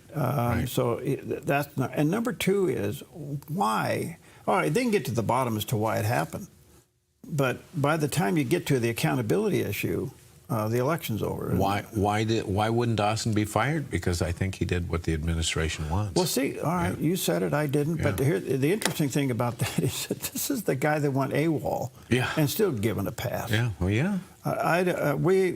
The left is the exception to all the rules they make. You know? Yeah. And there's a classic one right there. Yes. Wow. That's amazing. All right, 1:30 on a beautiful fall Thursday morning, and BOLON. BOLONGA. With mustard. And mayo. And some lettuce. And then go for a run afterwards. Maybe a little pepper on there, too. Oh, yeah. We'll be right back. Yeah. Raised to life, our God is able. In His name, we overcome. Your yard is where life happens, but it can be muddy and hard to maintain. Enjoy a maintenance-free artificial turf lawn all year round with Smart Lawn LLC. No mowing, no fertilizing, no watering. Our synthetic grass is beautiful and resilient. It's certified to be lead-free, and there's no need for pesticides. Safe for your children and pets. Smart Lawn LLC has all your artificial turf and putting green areas covered beautifully. 541-941-3538. It can be puzzling assembling all the right pieces for your insurance needs in retirement. I'm Michelle Slate. Lighthouse Financial shines guiding light on retirement, investing, and insurance. Guiding you through the stormy seas of insurance, Lighthouse stands out as a beacon of hope, offering you wise counsel and biblically responsible investing. Lighthouse Financial. Call us today, 541-494-1034. A ministry moment on the Dove. We're talking here about the procedure of faith. After Elijah had done what God already told him to do, then the word of the Lord came to him. And that is the way the procedure of faith always works. It's the procedure of step-by-step obedience before the Lord. We obey one command, and then He gives us another. We take one step, and then He leads us to the next step. And that's very uncomfortable for me and for all of you too. Can I get a witness? We want to know the whole story. We want to see where it ends up. We want to know what problems we're going to face between A and Z. But God doesn't work that way. He leads us one step at a time. A ministry moment on the Dove. All right, good morning to you. 1:30 on a beautiful Thursday morning, and cooler temperatures. We have some nice weather, but rain coming again this weekend. Hot diggity dog. And that means snow at the top of the hill. Yeah. All right, let's check in with CBN Newswatch and get the latest of the Middle East. This is CBN Newswatch. We want to begin this half hour in the Middle East, where Hezbollah is launching more rockets at Israel, while Israeli forces are hitting Beirut. And Iran's president at an international summit in Russia warned Israel against a strong retaliation for Iran's massive missile strike on Israel back on October 1st. Ynet News reports the Iranian president said Israel might cause us some damage, but the response it will suffer and the scale of the damage inflicted will be unimaginable. And Israel's defense minister made clear his country is ready. The Times of Israel is reporting he told pilots and air crews at an Israeli Air Force base, quote, "After we strike in Iran, everyone will understand what you did in the preparation and training process." All of that as Israel is keeping up its attacks against Hamas terrorists in Gaza. Chris Mitchell reports now. He's in Jerusalem. More than 1 year later, Israel is making significant strides to defeat the Hamas terrorists who committed the worst atrocity against the Jewish people since the Holocaust. Since October 7th, a year ago, Israel has achieved most of its strategic objectives when it comes to Gaza, all with the idea of making sure that October 7th could never happen again. The IDF claims hundreds of Hamas terrorists in Gaza have surrendered in recent days. The military also released information claiming 6 Al Jazeera journalists are affiliated with Hamas. Up north, Hezbollah fired more than 130 rockets into Israel, while the IDF continues to pound Hezbollah targets throughout Lebanon. Retired General Amir Avivi, head of the Israel Defense Security Forum, tells CBN News Hezbollah is being defeated. The morale is very low. They are scared. They are running away. Occasionally, they put some resistance, but much, much lower than anything we expected. So overall, if we continue to attack systematically, there is a chance that we'll see this organization militarily dismantled. Amir believes this might be the time the Lebanese could reclaim their country. We're hoping that in Lebanon, the Lebanese people and the different groups in Lebanon, the Sunnis, the Christians, the Maronis, the Druze, will seize the moment and really get rid of Hezbollah. Lebanese Member of Parliament Nadim Gamayel, a Christian, blames Hezbollah for Lebanon's woes. They got themselves into this crisis, and they need to bear the responsibility. They should not think, not even for a second, to come to us and ask us to bear the responsibility. We will not solve the crisis for Hezbollah. In order to solve its crisis today, Hezbollah needs to hand over its weapons. Chris Mitchell, CBN News, Jerusalem. Chris joins us now from Jerusalem with more. Chris, clearly many people in Lebanon don't want Hezbollah there, but how difficult would it be to expel them from the country or to defeat them? Well, Ephraim, if you asked that about a month ago, you would say it'd be very, very difficult. But what's happened in the last month, or even more, is that Hezbollah has been dismantled and decapitated its leadership in so dramatic ways. Lebanon actually has been entrenched there since the early 1980s. But what the Israel is doing is they're dismantling the military structure throughout southern Lebanon. The villages along the border have been taken over by IDF forces. The economy is being, which Hezbollah ran a shadow economy there in Lebanon, that's being dismantled and demolished. Billions of dollars have come from Iran and other sources into Hezbollah, and now those coffers are being literally dismantled. So if you ask that, like I said, about a month ago, you'd say maybe very, very difficult, but it's getting increasingly easier to see that Hezbollah may be diminished as a military and a political force inside Lebanon.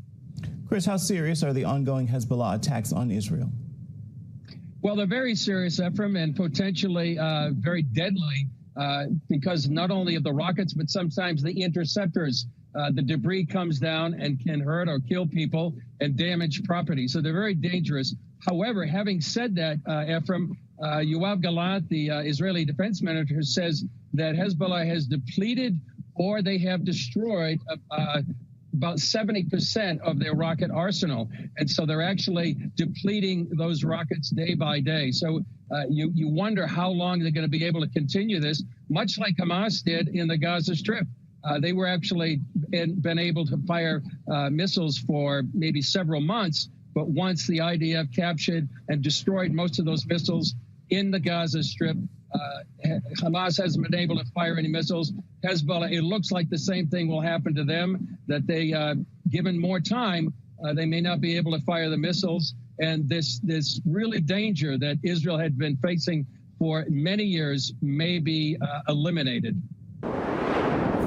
Well, we'll see what happens. They're getting it really close to where we've both been, almost totally neutralized. Mm-hmm. Yeah. We'll see where this goes. Like I said earlier, I'm wondering if Lebanon will ever hold a thank you party for Israel. Yeah, boy, they should. Yeah. All right, good morning to you. Let's take a look at the weather. No baloney about this. With dry and mostly clear conditions continuing towards the end of the week. Today, northern Oregon and southern Washington.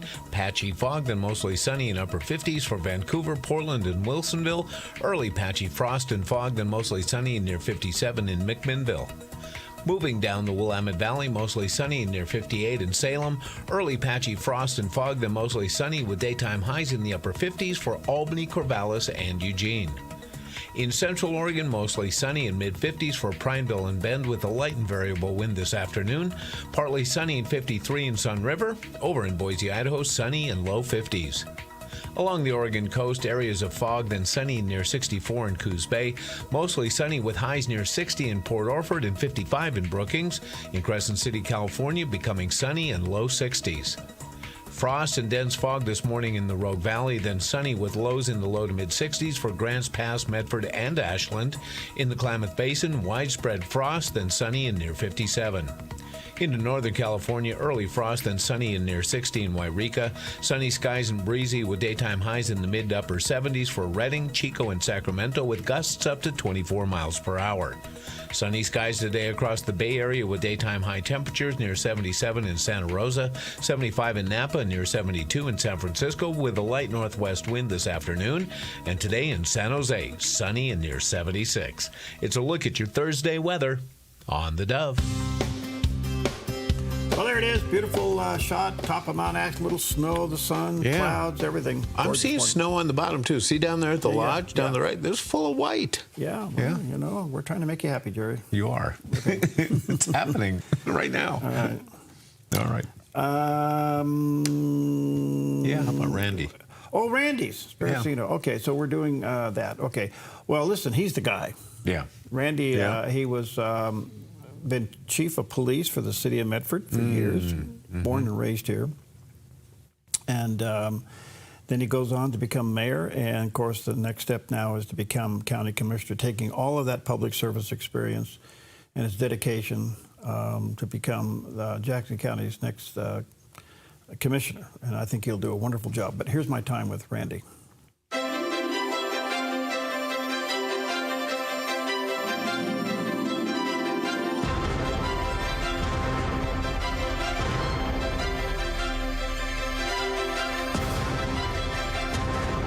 To Vote 24, and there is an old saying that all politics is local. Well, it doesn't get any more local than running for, let's see, mayor, police chief, and now county commissioner. Exactly. I'm delighted to have Randy Sparacino in with me today.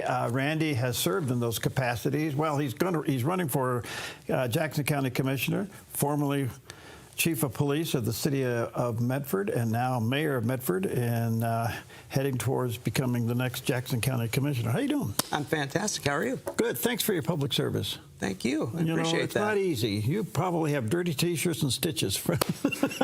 Me, my wife, my son. I was just thinking about that this morning. I was looking at a meme of a dad and his child and thinking, man, all the time I missed working graveyards and stuff. Yeah. It kind of touched me. Yeah, it piles up on you fast. Yeah.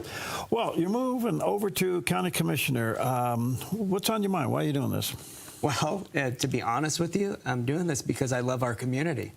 I have been here for 35 years. As I mentioned, I raised my son here. I met my wife here. I got married here. I spent my entire career here.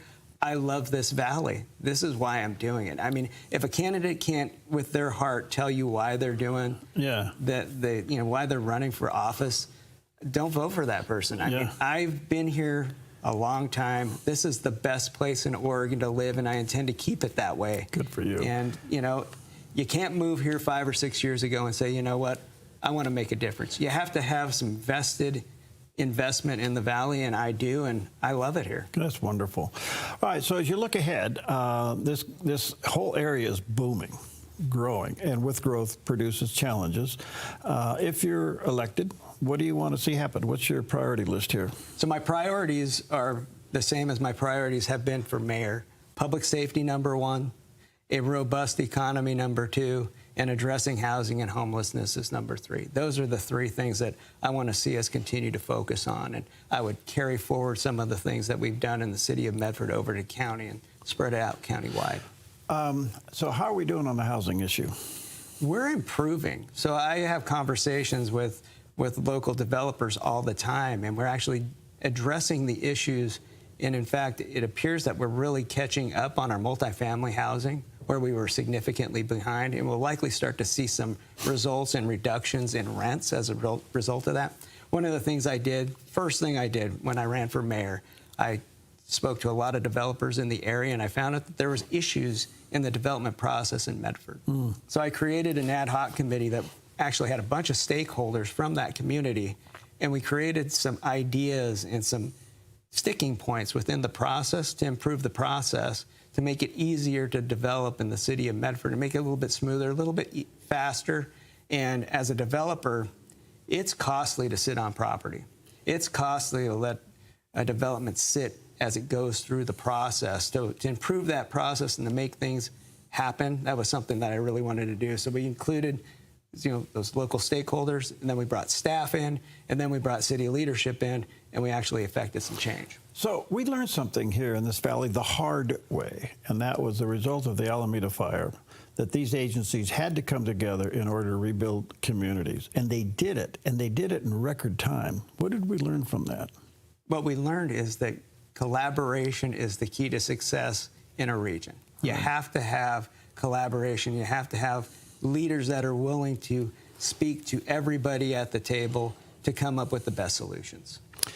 I say this with all due pride because I believe it, and that is, of the 36 counties, Jackson County has to be the best run county.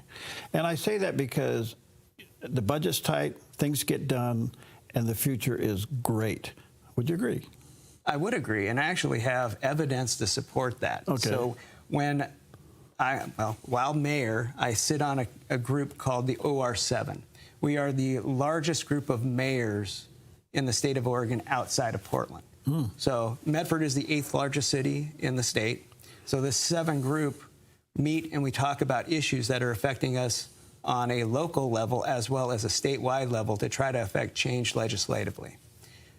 Every one of those other mayors expresses concerns and issues about their county. And I'm kind of embarrassed when I go there and say, well, my county doesn't have the same fiscal problems that your county has, so that's not an issue. Granted, there are things that we need to address in Jackson County to make Jackson County a better place to live, but it's not to the degree of the other counties in the state of Oregon. Homelessness. We had a quite significant and noticeable homeless issue, but somehow it got changed. It seems to be disappearing. What's going on? So the city of Medford has a balanced approach. We addressed this at the beginning of my term as mayor. One of the last things I did as the police chief was implement the start of our livability team. It was brought into full force under Chief Clausen, and it has been actively engaging the homeless population in Medford, Oregon. The livability team was actually expanded over the course of the last few years, and our laws and ordinances addressing illegal camping have actually been addressed by our city council. Fact of the matter is, in 2021, we had over 250 illegal camps. In 2023, that was around 180. Just this last month, it was down to 11. So I believe that this approach that the city of Medford has had with a balanced approach of enforcement and sheltering and support has actually done an excellent job. Again, more work to be done on that particular issue. Right. Water for the growth. Do we have it? That's a difficult question. You know, the Big Butte Springs has actually had some reduced flows, but the Water Commission actually has alternative sources to pull water out of the Rogue River, and at this point we do, and I know that the Medford Water Commission is continuing to address that issue and try to stay ahead of it. Because growth demands that. Absolutely. Public safety, I know that's been number one. You're formerly police chief. How are we doing in that department? We have some of the best public safety in Oregon, and I'm really proud of the police departments that we have in the state. We're one of the rare areas because we never really embraced the defund the police situation and the demoralizing of police like they have done in other areas, particularly in our state and on the West Coast. We like law enforcement here in Southern Oregon. We support our law enforcement officers in Southern Oregon, and what we see as a result of that is we don't have the dramatic hindrance of hiring people like they do in other areas. The city of Medford is almost fully staffed, and I know that's pretty much the same in other areas. Okay, one other quick question. Beautiful area, people want to live here. We are growing. You're taking care of some of those procedures and allowing that growth to happen. But can we attract more businesses to come here? I realize city-wise, county-wise, we're attractive, but you got some state issues, and you're going to have to work with the legislature. Absolutely, and again, that's something that I've done throughout the course of my time as mayor is actually working with our local state representatives as well as our federal ones too, that, you know, to ensure that we are an attractive place and that we don't overburden folks. I mean, to be a true conservative, you don't want to be overly regulatory, exactly. Right. And so I would always support to ensure that our regulations are at the bare minimum to attract business. And again, that's another thing I do as the mayor. I'm kind of the flag bearer for the city of Medford, and I go out and I actually talk to businesses that are interested in coming to Medford. One really exciting thing that we're working on is a study for a medical school in Southern Oregon. Oregon is one of the largest states in the union that only has one full spectrum medical school. Yeah. And so that would be a boom for our area. We also have a Southern Oregon Employment Center. It's property that's set aside for another employer to come to the region. It's on the south end of Medford and the north end of Phoenix on the east side of I-5. Very exciting stuff. The infrastructure is there, isn't it? That's what's kind of cool. It's coming. It's coming. It's coming. There are a few things that need to be tweaked, but yeah, we're moving in the right direction. All right, so tell us why we should vote for Randy Sparacino to become the next commissioner in Jackson County. As I alluded to at the beginning of my statement, I truly love it here. I spent the vast majority of my adult life in Jackson County. This is my home, and I want my home to continue to be the best place to live, not only in Oregon, but on the West Coast in the United States. This place is a fantastic place to live, and I want it to stay that way. And I have the experience and background to seamlessly transition into the Jackson County Commissioner role. Okay, so Randy Sparacino for Jackson County Commissioner, he's the man. And you can check out more in the voter's guide, but get your ballots in, vote for Randy, and be on the other side of this. Thank you, Perry. Good to see you. Thanks for coming in. Appreciate it. Bye-bye.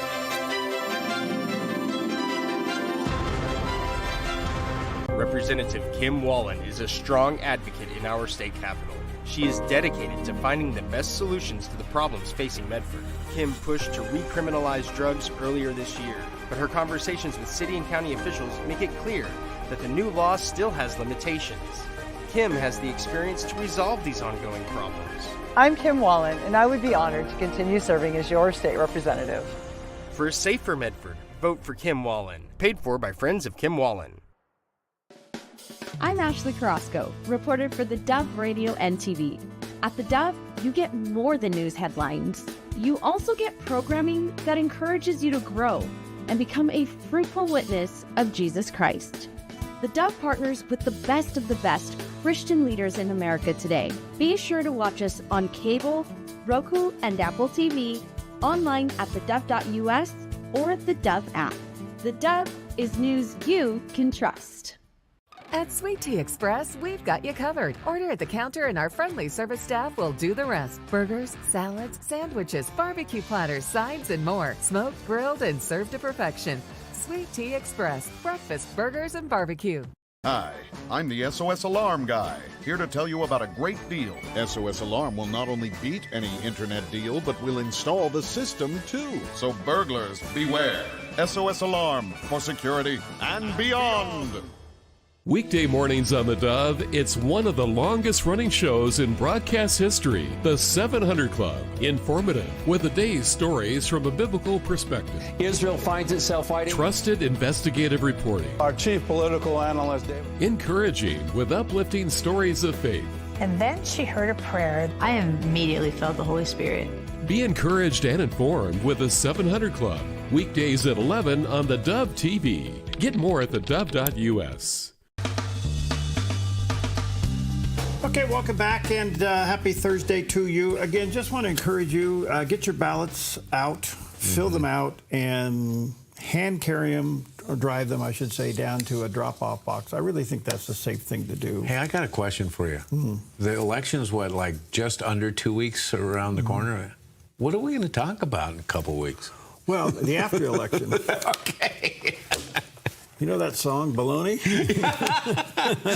B-O-L-O-G-N-A. Yeah, so we'll have a lot to talk about. I don't know if it'll be that decisive. Hopefully it will be one way or the other, so we don't get into post-election nonsense. Yeah, that's not even post-election. That, we're still looking for results. Oh. I would hate that. Oh. Yeah, I do know both sides got a lot of lawyers out there. So. I take Romans 5:8 with you today. But God demonstrates his own love for us in this: while we were still sinners, Christ died for us.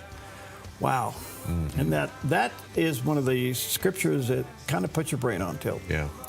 So anyway, get your ballots in. Make sure you vote. Get your ballots in. Take time. If whatever you prayed yesterday, pray twice as long today. And pray for Jerry because the snow's falling.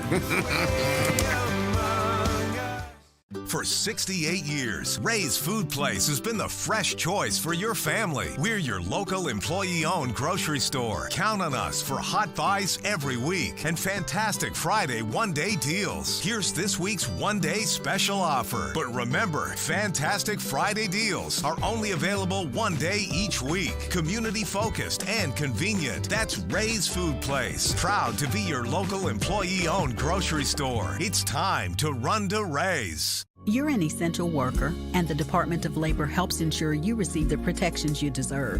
Visit our website or call 866-4US-WAGE. That's 866-487-9243. Brought to you by the U.S. Department of Labor.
The John Ankerberg Show offers real answers to tough questions. Does God exist? Why is there suffering in this world?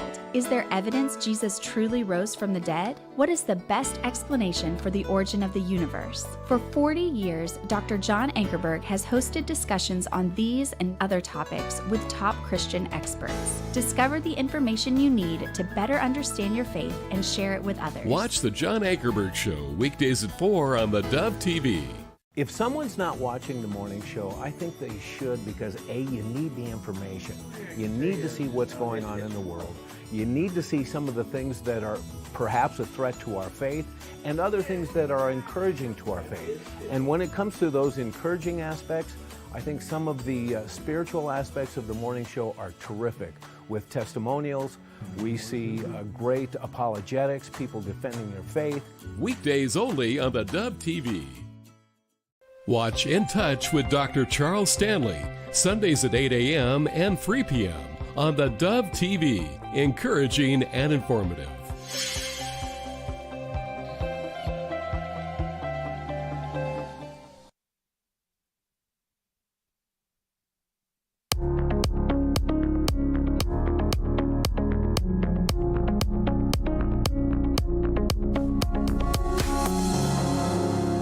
Focus today. I'm your host, Perry Atkinson, and there's a movie out. I don't know if you heard about it. We're going to talk about it right now. It's called Beneath Sheep's Clothing. I'm really honored to have back with us today Alex Newman, the spokesman and the co-star of that film, Beneath Sheep's Clothing. He is the president of Liberty Sentinel Media and the host of a nationally syndicated radio program. He's the contributor to Epoch Times, senior editor of the New American Magazine, and a writer for the WorldNet Daily. He's also the author of a book titled The Indoctrinating of Our Children to Death, Government Schools, War on Faith, Family, and Freedom, and How to Stop It. So he's got a lot going on. A couple of websites, libertysentinel.org is one of the websites, and the film has a website, beneathsheepsclothing.movie. And there's a landing page, a picture of that landing page as well. Alex, good to see you again. How are you, friend?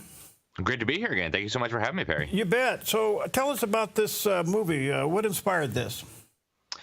Well, it's a really interesting story. I first met Julie Bayling, the lady who wrote the book Beneath Sheep's Clothing, several years ago. She came on one of my programs to talk about her experiences in Russia. She was a missionary in post-Soviet Russia, and she started seeing what the Soviets had done to the church. And at first, when the Bolsheviks took over, it was ruthless persecution of Christians, blowing up of churches, arresting pastors, murdering Christians. And they realized that was just causing the church to grow more and more. So they turned to a new tactic that was infiltration, getting leaders of the Russian Orthodox Church trained up through the KGB to basically betray the church and promote the interests of the Soviet state. And she started seeing parallels between what the Soviet regime had done and what was happening in the United States. So that was kind of the genesis of the whole idea.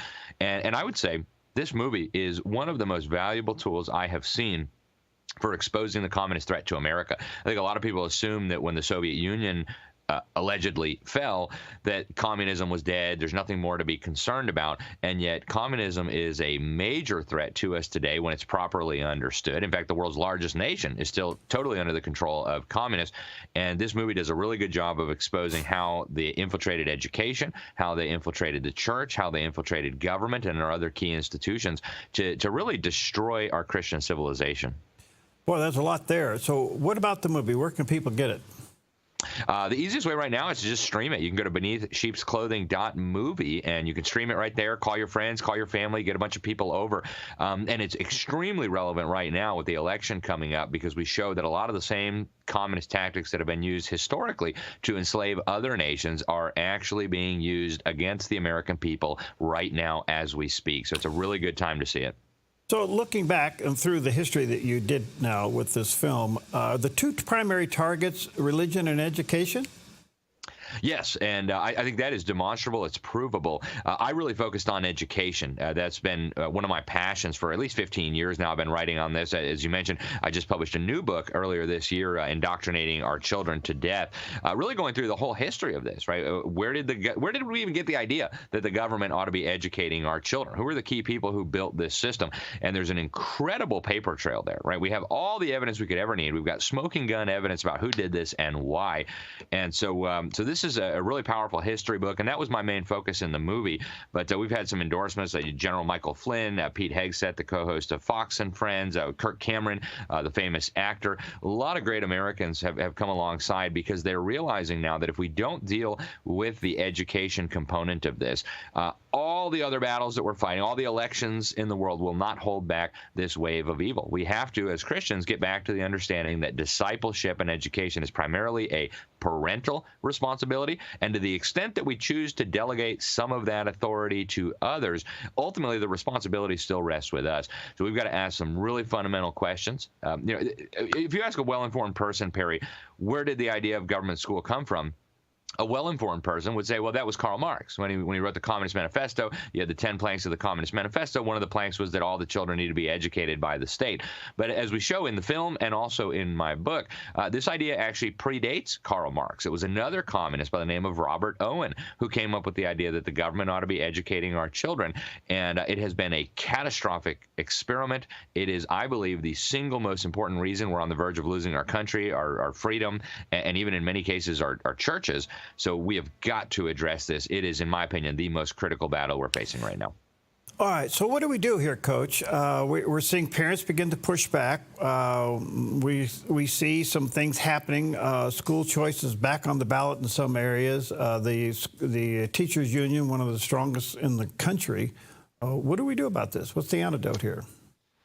Well, it's a multifaceted problem, and it took us generations to get into this mess. There is no simple answer. Everybody wants simple answers. There is no simple answer. But I would start with we need to educate ourselves. We need to understand where the system came from, why was it built, and I can kind of give you the sneak preview. It was created by people who wanted to undermine the faith of the American people, our biblical worldview, and ultimately our political institutions that resulted from our faith and our biblical worldview as a nation. That was the purpose of creating this system. So it begins with understanding that. And I tell parents and pastors all over the country, you're dealing now with an urgent situation that's the equivalent of a building on fire with children trapped inside. If we don't do something, we're going to lose our children. We're going to lose our future. So what do we do? And when you have a burning building, the answer is very obvious. If you're a parent, right? You don't sign petitions. You don't go lobby your school board. You run in the burning building. You rescue the children, and you run as far from the fire as you can possibly get as quickly as you possibly can. And so I think we really need that sense of urgency right now. Something like 80 to 90% of Christian children from Christian homes who spend 12 years in a public school, they're going to leave the faith. They're going to leave the church. Less than 1/3 of the children in government school, according to the government's own data, are proficient in anything: English, math, science, history, civics. This is not sustainable, obviously. So I think the first part of the solution, we as parents need to educate ourselves. We as parents need to realize that God entrusted us with this responsibility, not Caesar, not the state, right? My children are not made in the image of Caesar. I'll give Caesar his taxes. I will not give Caesar my children. And then from there, we need to sound the alarm so that everybody realizes this catastrophe. Very encouraged by the number of people leaving the system. We've seen millions of families flee the system just in the last few years. Millions more are going to flee in the years ahead. But we've really got to accelerate this process. We've got to ensure that the children we're pulling out are getting a good Bible-focused education, and that's how we rebuild civilization on a strong foundation. The part of this, Alex, that's always kind of put my brain on tilt, and we've seen some just blatant cases of it, even in our own backyard, where a school official will push this stuff beyond comprehension. They literally want to hide the child from their parent in saying getting to start the process of a sex change or to be indoctrinated with all kinds of stuff. I'm trying to figure out what happened to the adults that are inside the education system that's propagating this into our children. Well, it's a very simple answer, Perry. We're now 5 generations deep into this full-blown indoctrination of young people. And, of course, the teachers were victims of this themselves. You know, many of them see themselves as good people. They're decent, honorable. A lot of them see themselves as Christians. But they were trained, first in K through 12.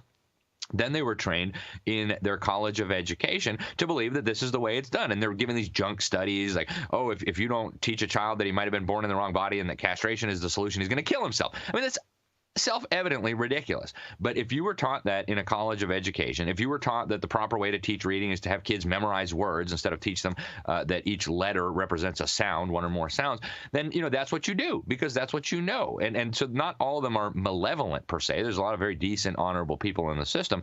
But after 5 generations of dumbing down and indoctrination in the government school system and then turbocharging that in a college of education, combined with a lack of clarity from our pulpits, a lack of clarity and moral vision from the church, you have a recipe for a disaster where now you're at the point where if a teacher goes in and tries to do the right thing, he or she will very likely be run out of that school faster than if he or she was a pervert. So we've got a real serious problem here, and unfortunately, it's going to take a long time to reverse course and fix this. Has your research gone as far up the chain to, say, seminaries, and the problem exists there? Absolutely. And of course, I've dealt with that a little bit, but we deal with that a lot in Beneath Sheep's Clothing as well. The deliberate infiltration of the church. This has been a long process. It's been going on for well over a century. It applies to virtually every denomination, right? How did we wake up and suddenly all of these alleged churches are going woke and rejecting the Bible's teachings on marriage and sexuality and morality? How did that all happen? Well, it was a long and gradual process of infiltration, of subversion by people who, first of all, were not Christian and really wouldn't have even pretended to be Christian other than to be able to infiltrate a seminary. And second of all, who had a long-range strategic plan to undermine the church and to undermine the church's authority and vision on these issues. So very, very dangerous. And again, this is almost equally important to what's going on with the children. I mean, the church has to get back on course here. And step one is recognize you have a problem, as they tell alcoholics. First of all, admit you got a problem. Second of all, let's diagnose that problem correctly and get educated about it so that we can start moving in the right direction. This past year, 2.5 years, somewhere between 17 and 19 major denominations have split right down the middle, primarily over the LGBTQ plus agenda, seen as not only wokeness. Some say it's good, some say it's bad. Is it a separation of the wheat from the tares? It absolutely is, Perry. And we saw this so clearly during COVID, right? The churches, and it might even be appropriate to use air quotes here, the churches that bowed down and bought into the lies of the world and shut their doors and refused to preach the gospel because some bureaucrat told them that, they might share a COVID or something. Those churches, in many cases, didn't even reopen their doors. And a lot of people were moaning, oh, no, 1 in 4 churches are never going to open again. You know what? In many cases, those were apostate fake churches. And so the body of Christ is better off without those imposters pretending to be churches. So we are seeing a sifting here. And what I've noticed, I get invited to preach a lot across the country. And what I've noticed in churches is the churches that are standing firm on the Word of God, the churches that are bold and courageous, not only is God bringing them a lot of new members, which are, a lot of pastors, a lot of elders, that's how they measure success. How many new members are we getting? Are we getting more tithes? But their influence is magnifying in a massive way. In many cases, these are now the largest and most influential churches in their community. They're reaching the lost with the gospel of Jesus Christ. And so there is a sifting going on. Judgment, of course, begins in the house of the Lord. And yes, it's painful. None of us want to go through this, but it's important, right, to sort the wheat from the chaff, to have the fake teachers expose themselves, and to have the truth of the Bible just be out there for all to see. So I'm frankly very encouraged by what's happening here, but we do have to recognize as Christians that this is a serious issue and we need to be taking it very seriously. Dr. Barna, we have him on the program quite a bit here, and we've watched these numbers that he researches. We watched them actually cut in half. A few years ago, the biblical worldview within churches was 8%. Today, he says it's 4%. Is that a result of what you're talking about? No question about it. Right. And again, this is one of those things that took generations to get into this mess. We didn't just wake up one morning and suddenly Americans had lost their biblical worldview. This was a long-term, multi-generational process of turning children against God in the public schools and then turning pastors against the truth of God's word in the seminaries. So we now are kind of at I would argue, peak craziness when it comes to biblical worldview. A small fraction, even of professing Christians, sees the world through a biblical lens. And so this is a problem that's going to take generations to fix. But I'm very grateful for Barna and his research, because he's showing the church, he's showing the leadership of the church, the shepherds, we have a major problem here. And, we know, Perry, you and I both know that the gates of hell will never prevail against the church of Jesus Christ, the true body of Christ. But there's no guarantee that the church in America is going to survive and thrive if we don't get these things right. So we are seeing a sifting, and this is an urgent wake-up call. Barna's numbers are, it should be the equivalent of a red alarm blasting, like, guys, you're in trouble. Something's really wrong here. We've got to get back to a biblical worldview. And step one, again, thank you, George Barna, is recognizing we have a very serious problem. And drilling down on that a little bit more, Alex, he also goes on to say that we've gone through these generational shifts, and we watched it in the research of generational science from boomers to Xers to Zs and all that. At the end of the day, there is a group of young people now waking up that the culture's lied to them. Is that hope? Is that hope? It's extremely encouraging. It makes me think of the story of the emperor that had no clothes, right? It only took that one boy to say, hey, that guy's actually naked, for everybody to say, like, wait, really? We can say that? Like, we're not dumb if we point out that he's got no clothes? And so I'm really encouraged to see this new generation. It's a small percentage right now, but it is growing, and it will continue to grow. And the Word of God, the gospel, is transformative. So it just takes that little ember, that little spark to start a whole blaze. And I'm really encouraged by what we're seeing with some of the young people now realizing that they've been lied to about family, they've been lied to about God, they've been lied to about truth and all of these important matters.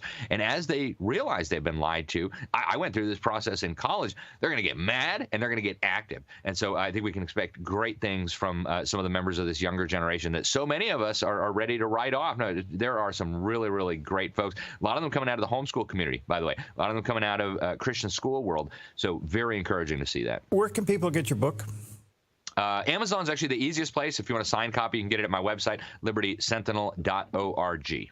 All right, libertysentinel.org, and the movie is Beneath Sheep's Clothing.movie, and there's the picture of that landing page. Let me take a quick break. We'll be right back with Alex in just a moment.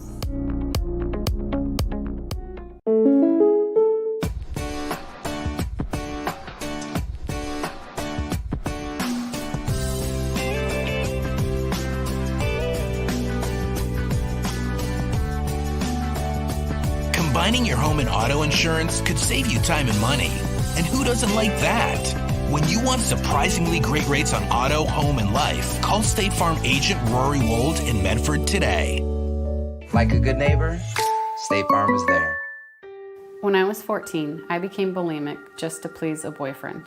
From there, it was a downward spiral to severe alcohol abuse to the point of having seizures. I became pregnant and I was able to stop drinking, but my addiction to bulimia continued to control my life. After Carly was born, I immediately went back to drinking and throwing up daily. At the age of 4, Carly passed away from complications due to her ulcerative colitis. That's when I gave up on life and things really got out of control. I lost my house, I lost my job. I would drink rubbing alcohol and hand sanitizer when the liquor store was closed. I would wake up in random places, and one day I woke up admitted in a mental hospital. The cycle continued until the state took my second child. 2 days into treatment, I fell to my knees and I begged God to make it stop. I asked him into my life and he delivered me from my addictions. God is faithful. A story to tell from the Dove TV. BA's Home Loan Guarantee made home buying a seamless, easy process. I closed in 30 days with no down payment. My service was then, my benefits are now. Get what you earned. Visit choose.va.gov.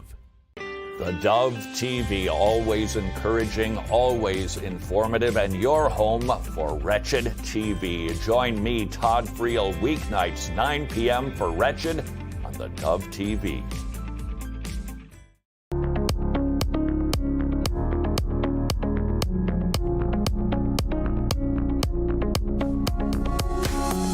Okay, welcome back, and delighted to have back with us today Alex Newman. He's the spokesman and co-star of a new film entitled Beneath Sheep's Clothing, and that is also the website, beneathsheepsclothing.movie, and that's where you can go to download the film and take a look at it. There's a picture of the landing page. Alex also heads up the libertysentinel.org website, and you can check that out, which is Liberty Sentinel Media. But anyway, libertysentinel.org. And very resourceful there as well. So, Alex, back to the movie just for a moment. What was your goal here? The goal was really to sound the alarm and show Americans that we are facing a deadly enemy that's not just at our doorstep, but is in the gates. And this is an enemy that has been plotting patiently over a period of multiple generations to destroy everything we hold dear. Our churches, our families, our country, our freedoms, our Constitution, our communities. And we are now very rapidly approaching the moment of truth, if you will. Our nation is in great danger. Everything we hold dear is in great danger. And this is really meant as a wake-up call. First of all, sound the alarm. Second of all, give people the basics. You know, what do you need to know to understand the enemy that we are facing and how we respond appropriately? So it's an urgent call. It has never been more urgent. The evildoers have never been closer to victory from their perspective. And so it's time for Christians, it's time for Americans, it's time for everybody who values decency and freedom to wake up and to take deliberate, immediate action to stop this evil agenda from marching onwards. What's the hope in the movie? Well, the hope is that we can put a stop to this. The hope is that Christians will repent of their inaction, that Christians will repent of their infidelity to the Word of God, that Christians will repent of their infidelity to the Lord, and do what is necessary. And also that people will take corrective action across all these fronts, right? We need pastors to repent of not being faithful and to start preaching the whole counsel of God, as the Apostle Paul put it. We need parents to start recognizing that their children are being targeted by people who hate them, by people who want to, in many cases, actually castrate them, give them hysterectomies, people who want to sterilize them, people who want to destroy them, people who want to make them slaves. And if that's not enough to get parents activated, then maybe we deserve what is coming to us. So the hope is that this will result in action by parents, pastors, voters, taxpayers, citizens, public officials, so that we can all unite on this. This isn't a partisan issue at all. You look at what communism has done to Cuba, to China, to the Soviet Union, to Cambodia. You look at what National Socialism did to Germany. Everywhere this ugly ideology or any version of it manifests itself and takes hold, it results in mass death, slavery, shortages, misery, poverty like you can't believe. And we don't need to watch this movie again in America to know that this is dangerous. It's time for all Americans across political differences, even across denominations, to unite and say, we're not going to have this in our country. We're turning this around right now. It's called Beneath Sheep's Clothing.movie. That's where you go to get it.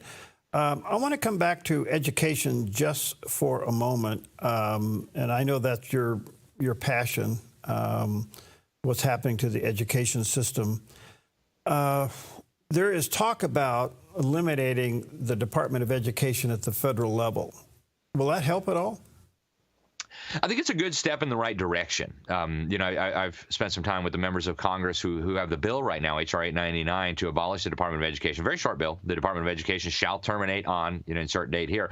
And I think that's a good step forward, because obviously the federal government has no business being involved in the education of our children, constitutionally, biblically, no matter what way you cut it. It's a terrible idea.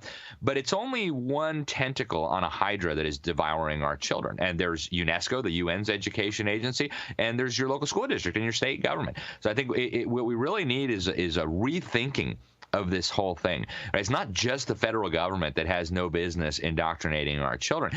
Ultimately, the education of children is a parental responsibility, not a government responsibility. So I think we need a rethinking of this. Yes, abolishing the Department of Education is a good step, but we also need to remember the other side has thought about this too. And in the event that somehow we get the Department of Education abolished, say Donald Trump becomes president, Republican Congress, they say we're cutting the funding to this, it's gone. All those functions, if the totalitarians get their way, will just be moved to other agencies. They'll go to the Department of Labor, the Department of Justice, the Department of Health and Human Services. So it's not going to eliminate the problem. What we really need to do is totally rethink this. What is the purpose of education is a question everybody should be asking themselves right now. If you ask the Department of Education at your state or your federal level, they'll tell you is to get college ready and career ready. What is the purpose of education according to the Bible? Not that, right? Read your Bible for more. So we've got to have these questions. I don't think getting rid of it will solve the problem, but at least it's a step in the right direction. What about the age-old issue of school choice? Some have gone as far as saying a voucher system where your tax dollars to education follows your child to the school of choice. That certainly has got to be a good idea in creating competition. Yeah, and there's a lot of complexities to this issue. I think it's really good that we're having this discussion, right? Because now we've moved from how do we fix a system that was designed to do what it's doing that can't be fixed? It's like, how do you fix your cancer? I don't want to fix my cancer, right? I want to get rid of it. And so we've gone from talking about that, which is a dead-end discussion. You might as well go bang your head against a brick wall, to figuring out how do we get the children out. And that's a positive, encouraging thing.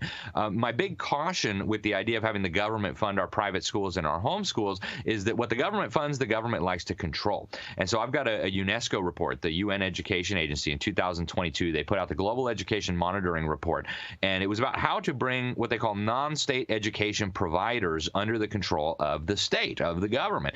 And their answer is actually very simple. Give them all tax money. So we've got to have a firewall there that protects the independence of private schools, of home education. And we're seeing this battle play out, right? Arizona was the first state to move toward a universal voucher system, a universal school choice system.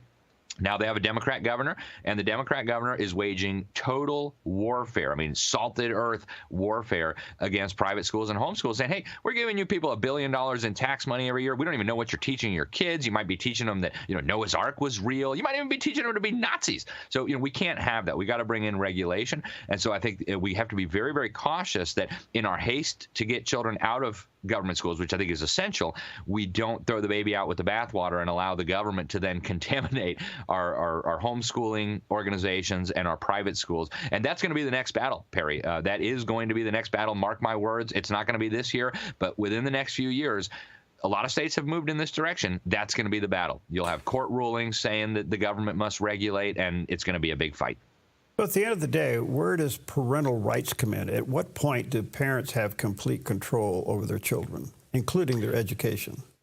That's what we need to go back to, right? You read your Bible, God placed parents in responsibility over their children. That is not government's job. It's not even the job of the church. I mean, the church can and should, I think, play some supplemental role in education. Before we had government involvement in education, all the church denominations had really, really good schools, and I think we should go back to that. But we need to go back to the fundamental understanding that parental rights are God-given. They're really, we should be talking about parental responsibilities. And to see Joe Biden and Kamala Harris talking about the children of the community belong to the community, and they're all our children, you have it totally backwards. God entrusted parents with those children. There's nobody on the planet who loves those children more than their parents, and so parents need to be the final authority when it comes to the education, the upbringing, and the discipleship of their children. All right, let me say to our viewers and listeners, thank you, Alex, for your time. This is very thoughtful. Let me say you might want to watch the movie. It's called Beneath Sheep's Clothing, and that's also the website to watch it, beneathsheepsclothing.movie. And Alex has his own website, libertysentinel.org, which is also very resourceful. There's a picture of that landing page as well. Alex, you're fascinating. Thanks for your time. Let's stay connected, buddy. Would love to. Thank you so much, Perry. God bless you. You too. God bless.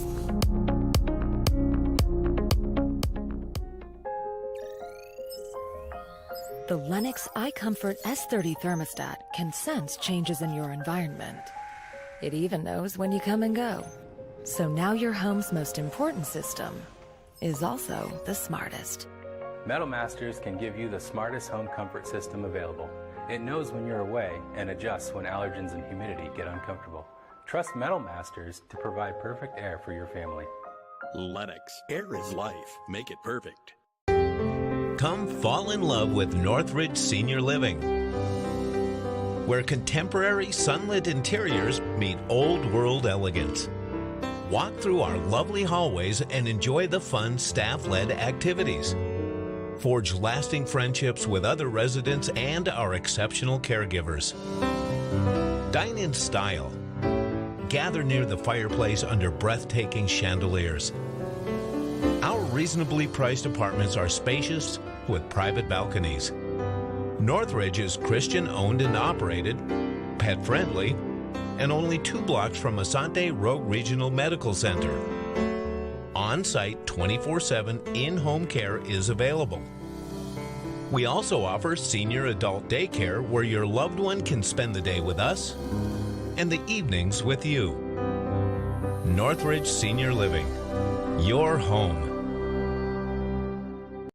Are you looking for more in this world? Then we are looking for you. We are the Peace Corps, with volunteers in more than 60 countries, living together, working together, transforming lives together. Join us.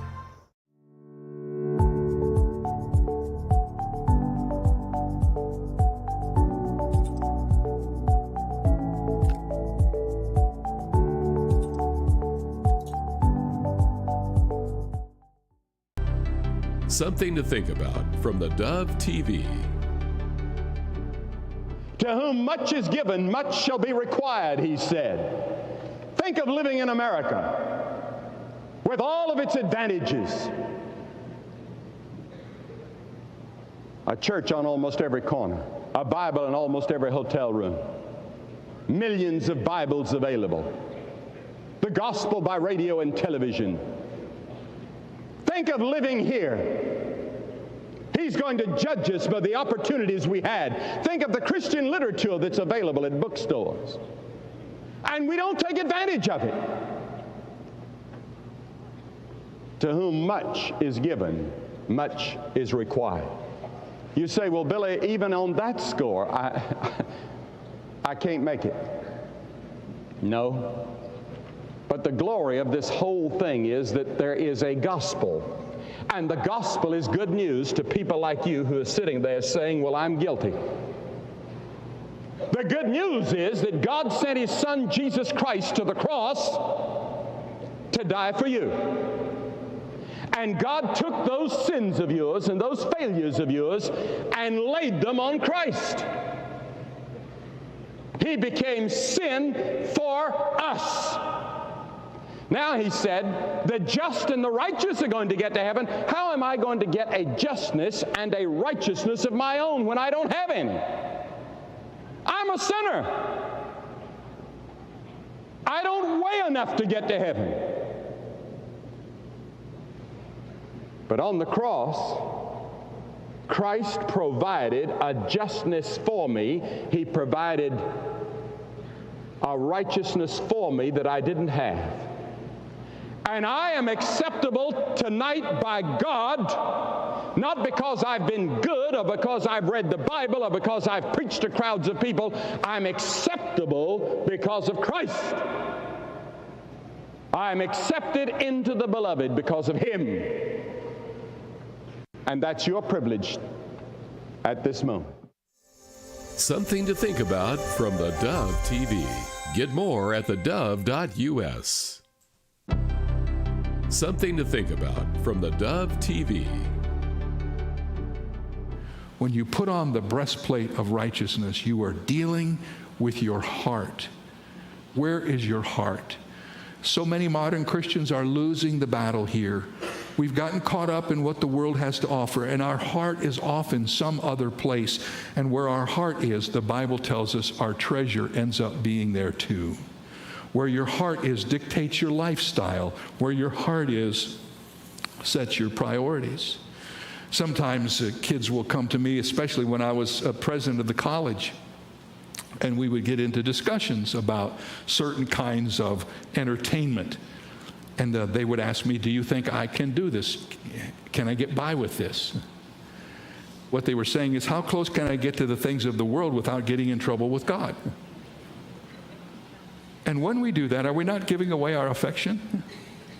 If you really love somebody, you don't try to live as far away from them as you can. You do everything to live as close to them as you can.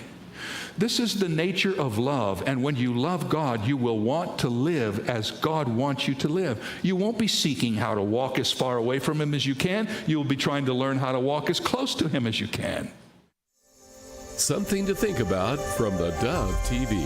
Get more at theDove.us.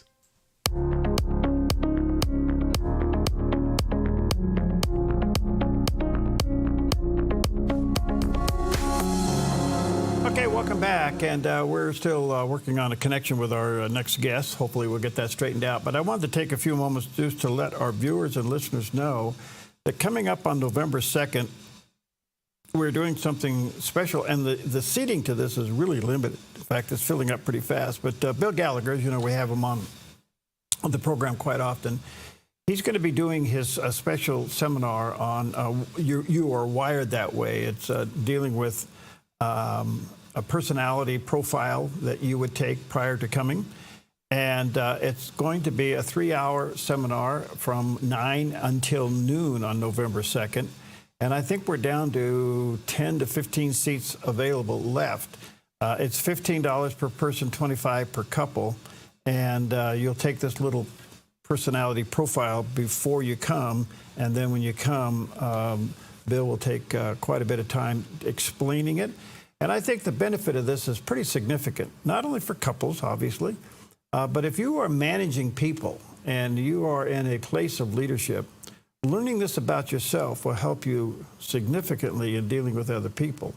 So something you can do is come to this if you are available. Again, it's November 2nd, so it's 2 Saturdays away. And we're limited in seating because we're going to do it here at the Dove here in Southern Oregon.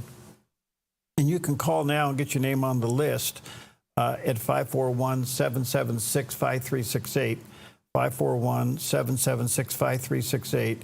And it's from 9 until noon. So it's 3 hours. I think you'll find it to be very, very informative and very useful, especially if you are in any form of leadership where you're dealing with a lot of people, or perhaps you'd like to know more about yourself. Obviously, you glean a lot from that. We have quite a few couples. They're going to take it together, which is great. We've had some pastors and church leaders and business leaders going to have signed up for it. But I have to tell you, we're running out of seats fast. So if you're interested in this, it's called Wired That Way. And when you call and you sign up,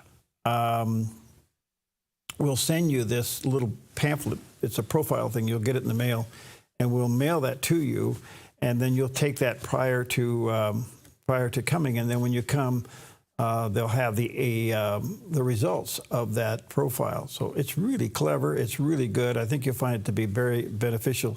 So again, November 2nd, it's here at the Dove in Southern Oregon. It's from 9 until noon, and we're down to just a few seats left. So if you've been thinking about it, give us a call and get your name on the list right away at 541-776-5368. All right, we'll take a quick break. We'll be right back.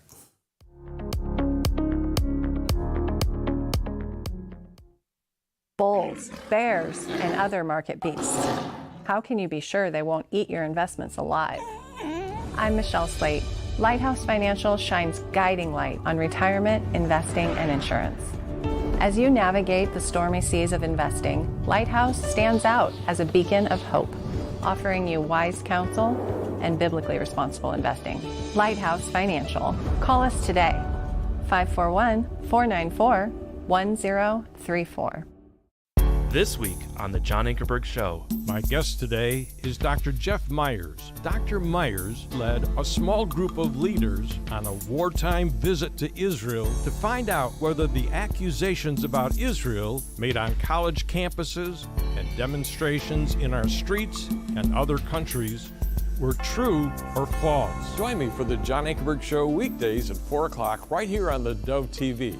It'll be encouraging and informative. You feel most alive where you feel most at home. And this is living.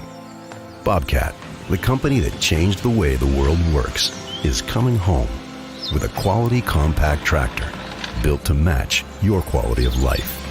This isn't work you have to do. It's work you get to do. So get it done in a tractor that's all you. See your dealer or visit bobcat.com.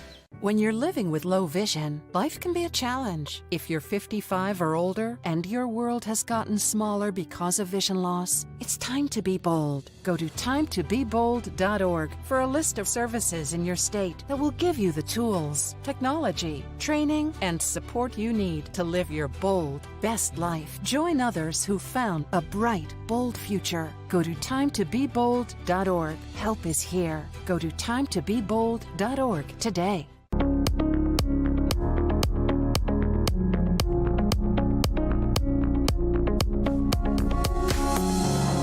Okay, welcome back. And again, we're honored to have back with us today Scott Powell. He's a member of the committee of the Present Danger-China and a senior fellow there at the Discovery Institute. And he's the author of a book called Rediscovering America. And that is also his website, rediscoveringamerica.net. There's a picture of the book and the landing site. So check that out by Scott Powell. So much to talk to him about. Scott, thanks for working with us to get this worked out. Good to see you again. How are you? I'm very well, Perry. Nice to see you. Good. There you are. Wow. You just wrote a piece for Town Hall that was very interesting. In fact, you said one of the most challenging pieces you've ever written dealing with not the Great Reset, but the Great Reversal. Share that with us. Well, the Great Reversal is the opportunity and the good news.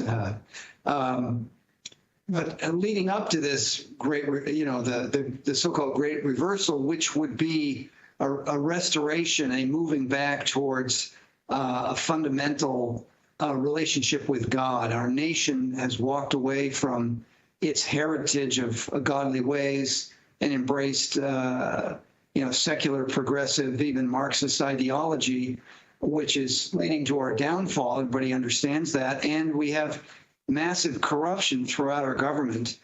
So we've got our work cut out for us, but when we have God on our side, amazing things can happen. So you see this as an opportunity and an awakening. Obviously, we're a week and a half away from an election. What's your feelings? Well, I think Americans, first of all, to your Christian audience, every Christian should be talking to every other Christian to be sure that they're voting. There's a large contingency of evangelicals who have not participated in our elections, for the past 4 elections, maybe more. But the statistics are showing that in the last election, as much as 25 million registered Christian registered voters did not vote. And this is crazy. I mean, this is not a political battle. This is a spiritual battle for the survival of America as a godly nation. And we clearly can see that we've been losing that battle, and we've got to assert ourselves to regain ground and reassert God's will for America.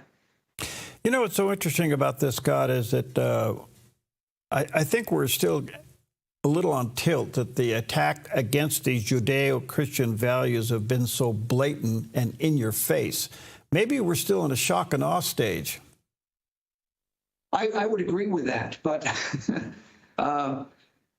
we have an election coming up, so let's get out of the shock and awe and let's get out and vote and make sure that all of your Christian friends understand the stakes and that they don't sit this one out because they feel that they had been led to believe one way or another that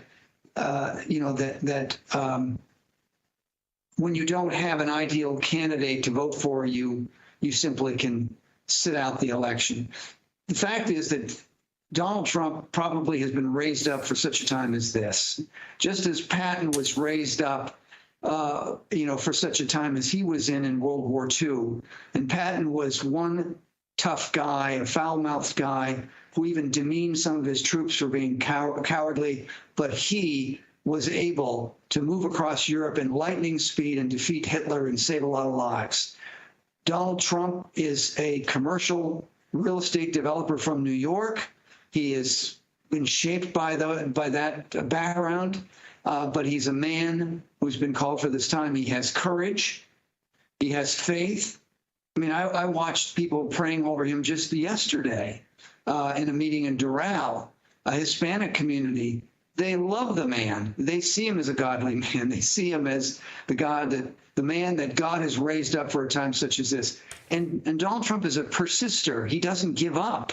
These are very unusual qualities.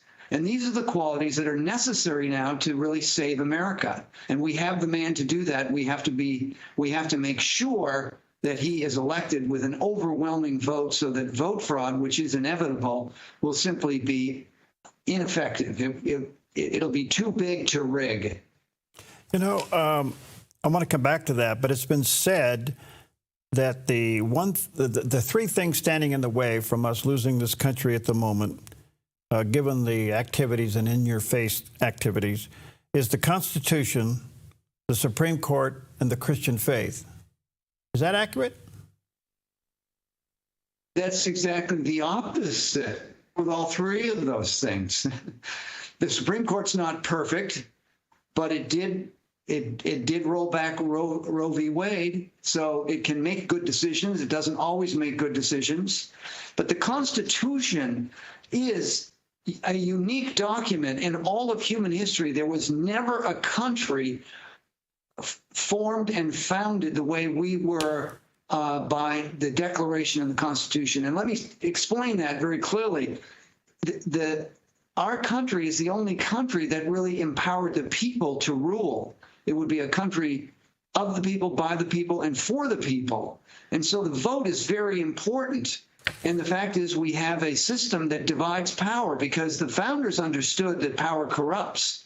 So they were very concerned about creating a nation that could mitigate corruption and allow for a constant cleansing of the system through frequent votes and checks and balances, and a system that divided federal power from state power.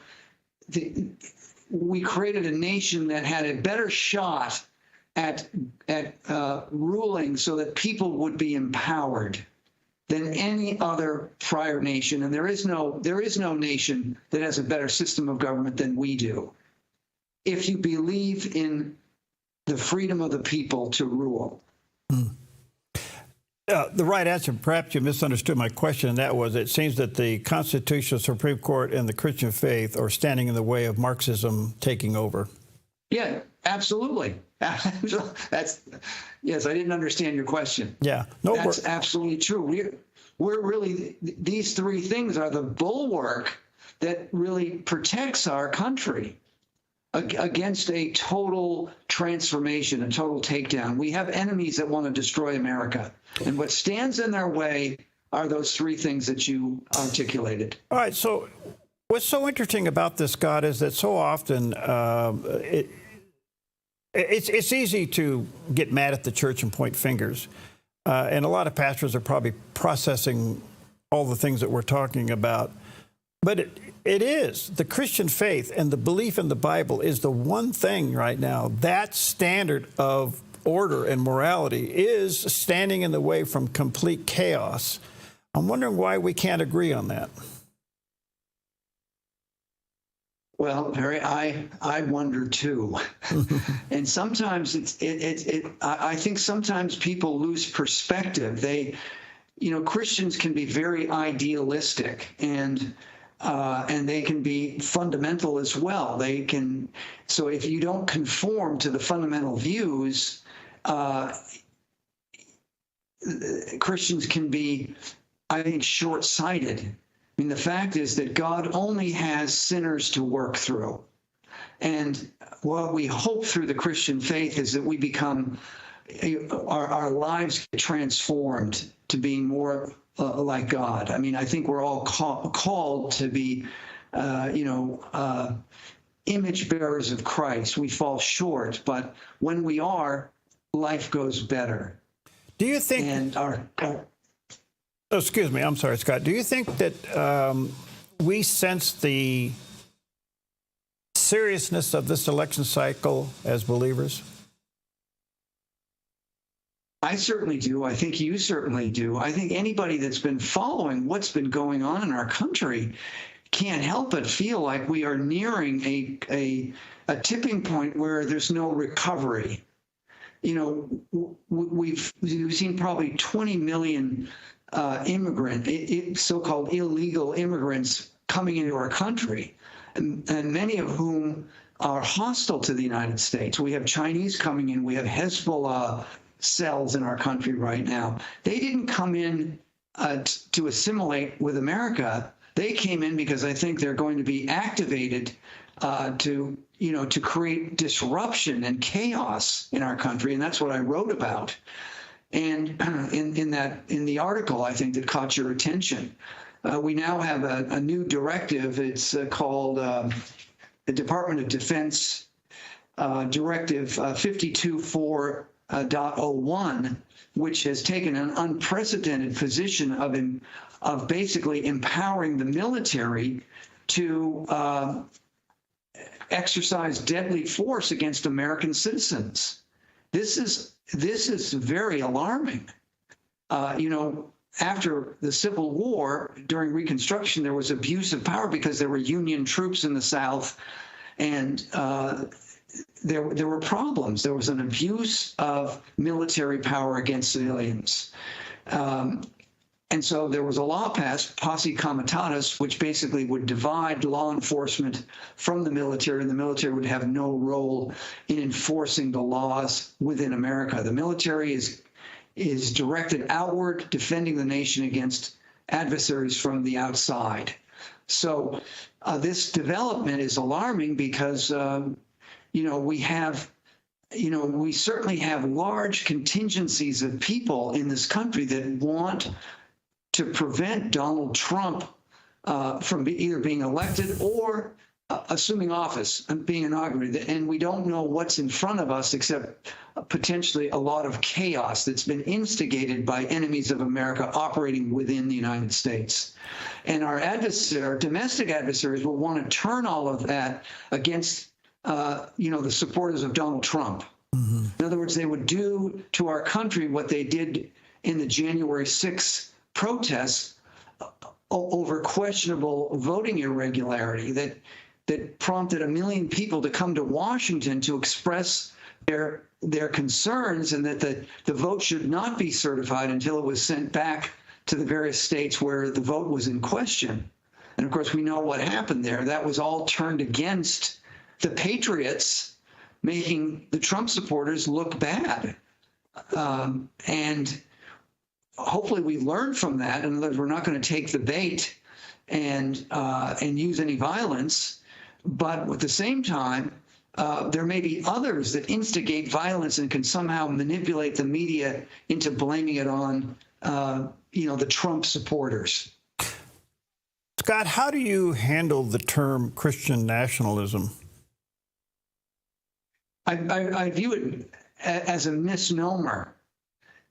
There's really no such thing as Christian nationalism. That's a fabricated term. Even the founders had no notion of Christian nationalism. The founders believed that recognized that most Americans were shaped by Christian culture, and most of the founders, at least 95% of them, were Christian. And so they set about forming a government around the law from the laws of the Old Testament, but also around a recognition that we needed to have a system where we empowered the people and limited the government because power tended to corrupt. So we have division of power in 3 branches. We have federal and state division of power. The states were originally, it was believed and intended that the states have more power than the federal government. That's all been changed. And then we had the mechanism of frequent votes. I mean, we turn over the legislature every 2 years. So we can't, theoretically, we couldn't live with a corrupt government for more than 2 years if we really exercised our votes and followed how people are voting. I think we would, we wouldn't have so many incumbents being reelected. But most, people have been disengaged from the political process, and so we have allowed corruption to really run rampant in our government. We've never been internally more divided.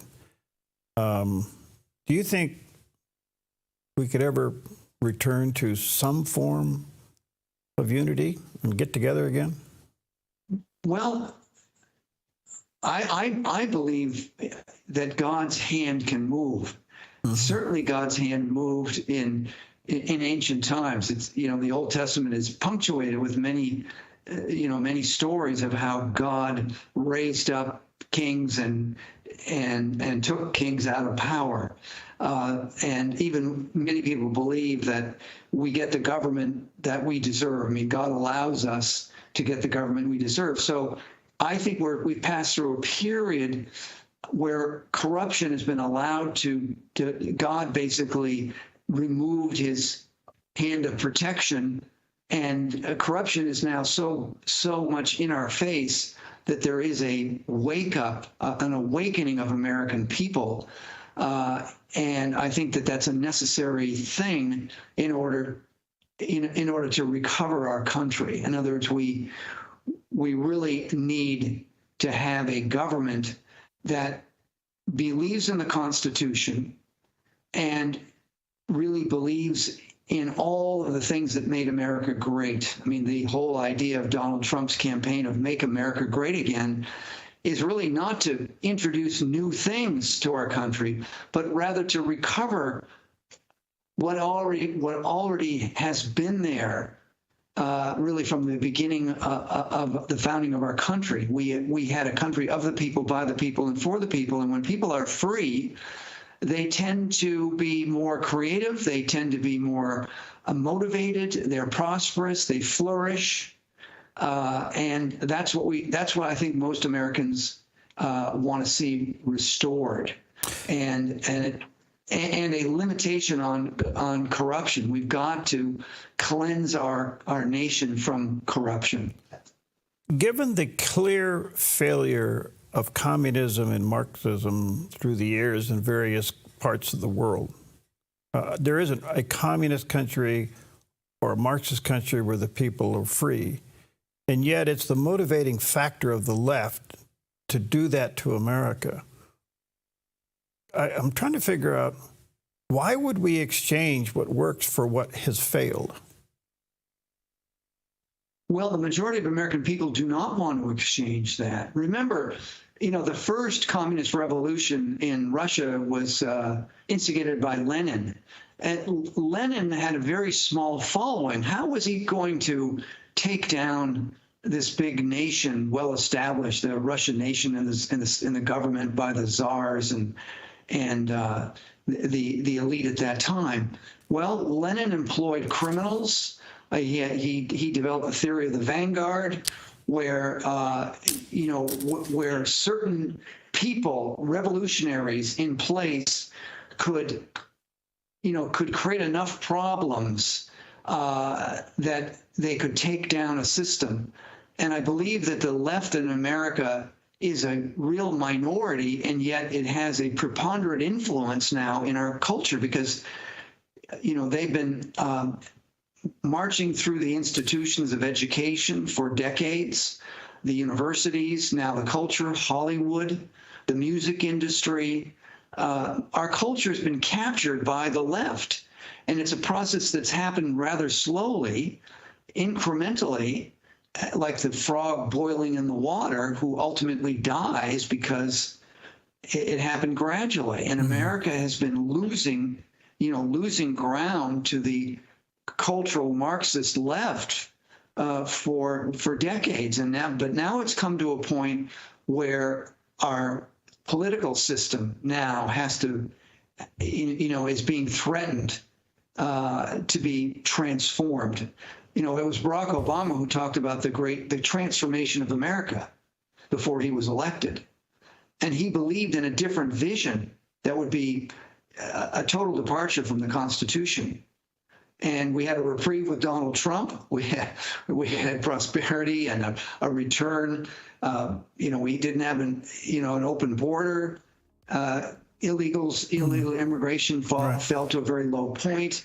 We had powers, we were respected in the world stage. There were no wars, really. This was all part and parcel of Donald Trump's return to constitutional rule. And now under Biden, we've lost that. And let me say to our viewers, has been done. Check out Scott's book. It's called Rediscovering America. That's also the website, rediscoveringamerica.net. There's a picture of the cover of the book, along with the landing page, rediscoveringamerica.net. You may want to check out his article, The Great Reversal, Not the Great Reset, on townhall.com. Scott, thanks for your time. Thanks for putting up with a little technical challenge. Always good to see you. God bless you, my friend. Let's do it again, Perry. Thank you.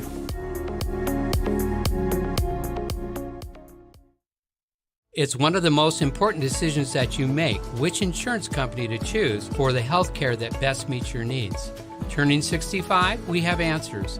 Under 65, we have answers. New to the area, call us 541-301-8787. I'm Don Lockett, a local independent agent representing multiple companies but always working for you. Check out DonLockettInsurance.com. Healthcare tailored to your needs.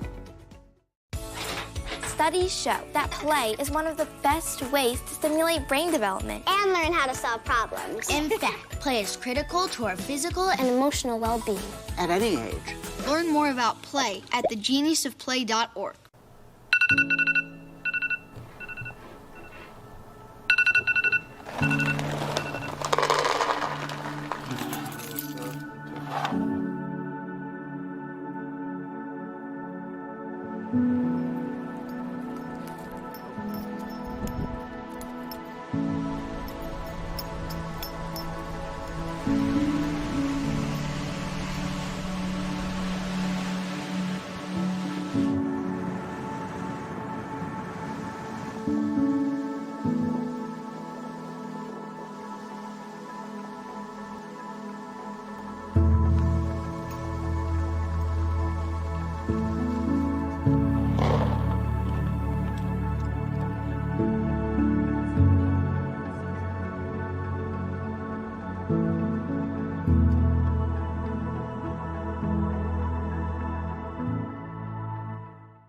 You're watching theDove TV, encouraging and informative for Southern Oregon and the Rogue Valley. Seen on KDOV 18, KDSO 24, and these Dove TV affiliates.